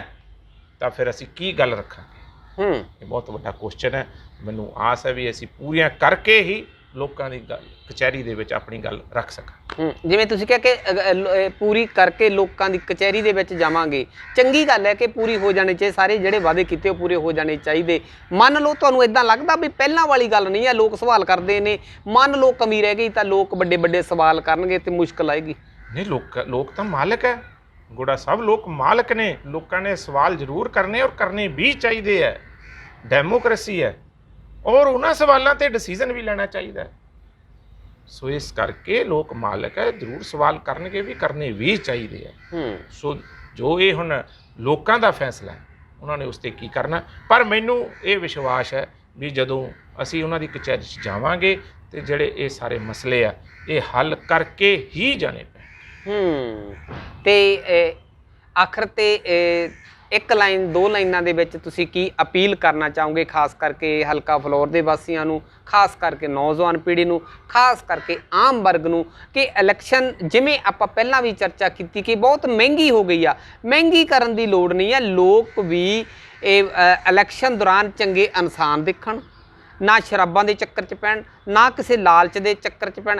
ਅਗਰ ਕੋਈ ਵਿਧਾਇਕ ਜਿਹੜਾ ਅੱਛਾ ਇਨਸਾਨ ਬਿਨਾਂ ਖਰਚਾ ਕੀਤਿਆਂ ਬਣਦਾ ਹੈ ਤੇ ਉਹ ਲੋਕਾਂ ਦਾ ਖਰਚਾ ਵੀ ਨਹੀਂ ਕਰਾਏਗਾ, ਤਾਂ ਭ੍ਰਿਸ਼ਟਾਚਾਰ, ਜਿਹੜੇ ਮਹਿੰਗਾਈ ਆ, ਉਹਦੇ 'ਤੇ ਕਾਬੂ ਪਾਇਆ ਜਾ ਸਕਦਾ। ਲੋਕਾਂ ਦੇ ਹੱਥ ਦੇ ਵਿੱਚ ਵੀ ਆ। ਕੀ ਅਪੀਲ ਕਰਨਾ ਚਾਹੋਗੇ? ਸਭ ਤੋਂ ਪਹਿਲਾਂ ਤਾਂ ਮੈਂ ਬੇਨਤੀ ਇਹੀ ਕਰਾਂਗਾ ਨੌਜਵਾਨ ਸਾਥੀਆਂ ਵੀ ਐਜੂਕੇਸ਼ਨ ਨਹੀਂ ਕਦੇ ਛੱਡਣੀ। ਆਪਣੇ ਆਪ ਨੂੰ ਜਿੰਨੀ ਐਜੂਕੇਸ਼ਨ ਲੈ ਸਕੋ ਕੋਸ਼ਿਸ਼ ਕਰੋ, ਉਸ ਤੋਂ ਵੀ ਵੱਧ ਲਓ, ਕਿਉਂਕਿ ਐਜੂਕੇਸ਼ਨ ਇੱਕ ਹਥਿਆਰ ਹੈ ਜਿਹਦੇ ਨਾਲ ਆਪਣੀ ਤਰੱਕੀ ਹੋ ਸਕਦੀ ਹੈ। ਐਜੂਕੇਸ਼ਨ ਹੀ ਇੱਕ ਐਸੈਟ ਹੈ ਜਿਹੜਾ ਕਦੇ ਚੋਰੀ ਨਹੀਂ ਹੋ ਸਕਦਾ। ਗਹਿਣਾ ਤਾਂ ਚੋਰੀ ਹੋ ਜਾਂਦਾ, ਪਰ ਐਜੂਕੇਸ਼ਨ ਜਿਹੜਾ ਆ ਐਜੂਕੇਸ਼ਨ ਦਾ ਜਿਹੜਾ ਗਹਿਣਾ ਹੈ ਉਹ ਕਦੇ ਚੋਰੀ ਨਹੀਂ ਹੋਣਾ। ਹੂੰ ਦੂਜੀ ਗੱਲ, ਆਪਣੇ ਰਾਈਟਸ ਦੀ ਸਟਰਗਲ ਕਦੇ ਨਹੀਂ ਛੱਡਣੀ। ਰਾਈਟਸ ਵਾਸਤੇ ਲੜਨਾ ਜ਼ਰੂਰੀ ਹੈ, ਹੌਸਲਾ ਨਹੀਂ ਛੱਡਣਾ। ਤੀਜੀ ਗੱਲ, ਜਿਹੜੀ ਤੁਸੀਂ ਪੋਲਿਟਿਕਸ ਦੀ ਗੱਲ ਕੀਤੀ ਹੈ, ਬਿਲਕੁਲ ਇਹ ਸਾਰੀਆਂ ਚੀਜ਼ਾਂ ਹੋਣਗੀਆਂ। ਸਾਨੂੰ ਅਵੇਅਰਨੈਸ ਹੋਏਗੀ, ਸਾਡੇ ਕੋਲ ਐਜੂਕੇਸ਼ਨ ਚੰਗੀ ਹੋਏਗੀ, ਸਾਨੂੰ ਸਾਡੇ ਰਾਈਟਸ ਦਾ ਪਤਾ ਹੋਏਗਾ, ਤੇ ਅਸੀਂ ਆਪੇ ਚੁਆਇਸ ਚੰਗੀ ਕਰਨ ਲੱਗ ਜਾਵਾਂਗੇ। ਜਦੋਂ ਅਸੀਂ ਚੁਆਇਸ ਚੰਗੀ ਕਰਾਂਗੇ, ਸਾਨੂੰ ਸਾਡਾ ਐਕਸਪੋਜ਼ਰ ਹੋਏਗਾ ਸਿਸਟਮ ਦੇ ਵਿੱਚ ਵੀ ਕੌਣ ਕੀ ਹੈ, ਸਾਨੂੰ ਪਤਾ ਹੋਏਗਾ, ਸਾਨੂੰ ਅਵੇਅਰਨੈਸ ਹੋਏਗੀ, ਤੇ ਜਿਹੜੀ ਉਹ ਚੁਆਇਸ ਹੋਏਗੀ ਉਹ ਬਿਲਕੁਲ ਖਰੇ ਸੋਨੇ ਵਾਲੀ ਨਿਕਲ ਕੇ ਆਏਗੀ। ਬਹੁਤ ਬਹੁਤ ਤੁਹਾਡਾ ਧੰਨਵਾਦ ਜੀ। ਅੱਜ ਬਹੁਤ ਬਰੀਕੀ ਦੇ ਨਾਲ ਰਾਜਨੀਤੀ ਤੇ ਚਰਚਾ ਕੀਤੀ ਹੈ। ਬਹੁਤ ਬਹੁਤ ਧੰਨਵਾਦ ਜੀ। ਜੈ ਭੀਮ, ਜੈ ਗੁਰਦੇਵ। ਜੈ ਭੀਮ, ਜੈ ਗੁਰਦੇਵ। ਸਾਰੇ ਹੀ ਕਾਂਸ਼ੀ ਟੀਵੀ ਦੇ ਵਿਊਅਰਸ ਨੂੰ ਮੇਰੇ ਵੱਲੋਂ ਬਹੁਤ ਬਹੁਤ ਆਉਣ ਵਾਲੇ ਸਮੇਂ ਲਈ ਸ਼ੁਭ ਕਾਮਨਾਵਾਂ। ਖਾਸ ਕਰ ਗੁੜਾ ਸਾਹਿਬ ਨੂੰ ਜੋ ਇੱਥੇ ਮੇਰੇ ਕੋਲੇ ਆਏ, ਇਹਨਾਂ ਦਾ ਧੰਨਵਾਦ। ਵਾਹਿਗੁਰੂ ਜੀ ਕਾ ਖਾਲਸਾ, ਵਾਹਿਗੁਰੂ ਜੀ ਕੀ ਫਤਿਹ। ਇਹ ਨੇ ਦਮਨਵੀਰ ਸਿੰਘ ਜੀ ਫਲੌਰ, ਜਿਹੜੇ ਇਹਨਾਂ ਦੇ ਬਜ਼ੁਰਗ ਵੀ ਰਾਜਨੀਤਿਕ ਨੇ ਔਰ ਆਪ ਵੀ ਰਾਜਨੀਤੀ ਦੇ ਵਿੱਚ ਸੇਵਾਵਾਂ ਨਿਭਾ ਰਹੇ ਨੇ। ਅਸੀਂ ਆਸ ਕਰਦੇ ਹਾਂ, ਆਓ ਸੱਚੀ ਮੁੱਚੀ ਸਾਰੇ ਹੀ ਰਲ ਕੇ, ਜਿੱਥੇ ਇੱਕ ਦੂਜੇ ਤੇ ਆਪਾਂ ਦੋਸ਼ ਤੋਮਤਾ ਜਾਂ ਬਹਾਨਾ ਲਾਉਂਦੇ ਹਾਂ, ਆਓ ਸੱਚੀ ਮੁੱਚੀ ਪੰਜਾਬ ਦਾ ਭਲਾ ਕਰਨ ਦੇ ਵਾਸਤੇ ਸਾਰੇ ਹੀ ਆਪਣਾ ਆਪਣਾ ਯੋਗਦਾਨ ਅਦਾ ਕਰੀਏ, ਰੋਲ ਅਦਾ ਕਰੀਏ। ਰਾਜਨੀਤਿਕ ਆਪਣਾ ਰੋਲ ਅਦਾ ਕਰਨ, ਲੋਕ ਆਪਣਾ, ਪ੍ਰਸ਼ਾਸਨ ਲੋਕ ਆਪਣਾ, NRI ਸੱਜਣ ਵਿਦੇਸ਼ਾਂ ਤੋਂ ਆਪਣਾ ਰੋਲ ਅਦਾ ਕਰਨਗੇ, ਤਦ ਜਾ ਕੇ ਪੰਜਾਬ ਦਾ ਭਲਾ ਹੋ ਸਕਦਾ। ਜੇ ਗੱਲ ਕਰੀਏ ਕਿ ਨਿਰਮਲ ਗੋੜਾ ਕੱਲਾ ਪੋਲੀਟੀਕਲ ਲੋਕਾਂ ਤੇ ਹੀ ਤਰ੍ਹਾਂ ਤਰ੍ਹਾਂ ਦੇ ਸਵਾਲ ਕਰੀ ਚੱਲੇ, ਤਰ੍ਹਾਂ ਤਰ੍ਹਾਂ ਦੇ ਸਵਾਲ ਕਰੀ ਚੱਲੇ, ਉਹ ਮੈਨੂੰ ਠੀਕ ਨਹੀਂ ਲੱਗਦਾ। ਇਹ ਸਾਡੇ NRI ਸੱਜਣ ਵੀ ਬਹੁਤ ਵੱਡਾ ਯੋਗਦਾਨ ਹੈ ਉਹਨਾਂ ਦਾ, ਜਿੱਥੇ ਪੰਜਾਬ ਨੂੰ ਖੁਸ਼ਹਾਲ ਰੱਖਣ ਦੇ ਵਿੱਚ ਰਾਜਨੀਤੀ ਮੌਕੇ ਵੀ ਬਹੁਤ ਵੱਡਾ ਰੋਲ ਅਦਾ ਕਰਦੇ ਨੇ। ਉਹ ਵੀ ਆਪਣੇ ਪਰਿਵਾਰਾਂ ਨੂੰ ਕਹਿੰਦੇ ਨੇ ਕਿ ਇਸ ਉਮੀਦਵਾਰ ਨੂੰ ਵੋਟ ਪਾਇਓ ਜਾਂ ਇਹਨੂੰ ਨਾ ਪਾਇਓ। ਉਦੋਂ ਵੀ ਆਪਾਂ ਨੂੰ ਖਿਆਲ ਰੱਖਣਾ ਪਏਗਾ ਤੇ ਆਮ ਲੋਕਾਂ ਨੂੰ ਵੀ ਖਿਆਲ ਰੱਖਣਾ ਪਊਗਾ। ਆਸ ਕਰਦੇ ਹਾਂ ਕਿ ਆਉਣ ਵਾਲਾ ਸਮਾਂ ਸਾਡੇ ਬੱਚਿਆਂ ਦੇ ਵਾਸਤੇ ਚੰਗਾ ਆ ਸਕਦਾ। ਨਹੀਂ ਤੇ ਜਿਵੇਂ ਅੱਜ ਸਾਡੀ ਨੌਜਵਾਨ ਪੀੜ੍ਹੀ ਆ, ਇਸ ਦੇਸ਼ ਨੂੰ ਛੱਡ ਕੇ ਬਾਹਰ ਜਾਣਾ ਚਾਹੁੰਦੀ ਹੈ। ਸਾਡੇ ਬੱਚੇ ਵੀ ਸਾਨੂੰ ਕੋਸਣਗੇ, ਤੁਸੀਂ ਇਦਾਂ ਦਾ ਸਾਨੂੰ ਮਾਹੌਲ ਦਿੱਤਾ, ਇਦਾਂ ਦਾ ਸਾਡਾ ਪੰਜਾਬ ਹੈ। ਅਸੀਂ ਆਪਣੇ ਆਪ ਨੂੰ ਹਰ ਇੱਕ ਇਨਸਾਨ ਜ਼ਿੰਮੇਵਾਰ ਸਮਝੀਏ ਕਿ ਮੈਂ ਜ਼ਿੰਮੇਵਾਰ ਹਾਂ।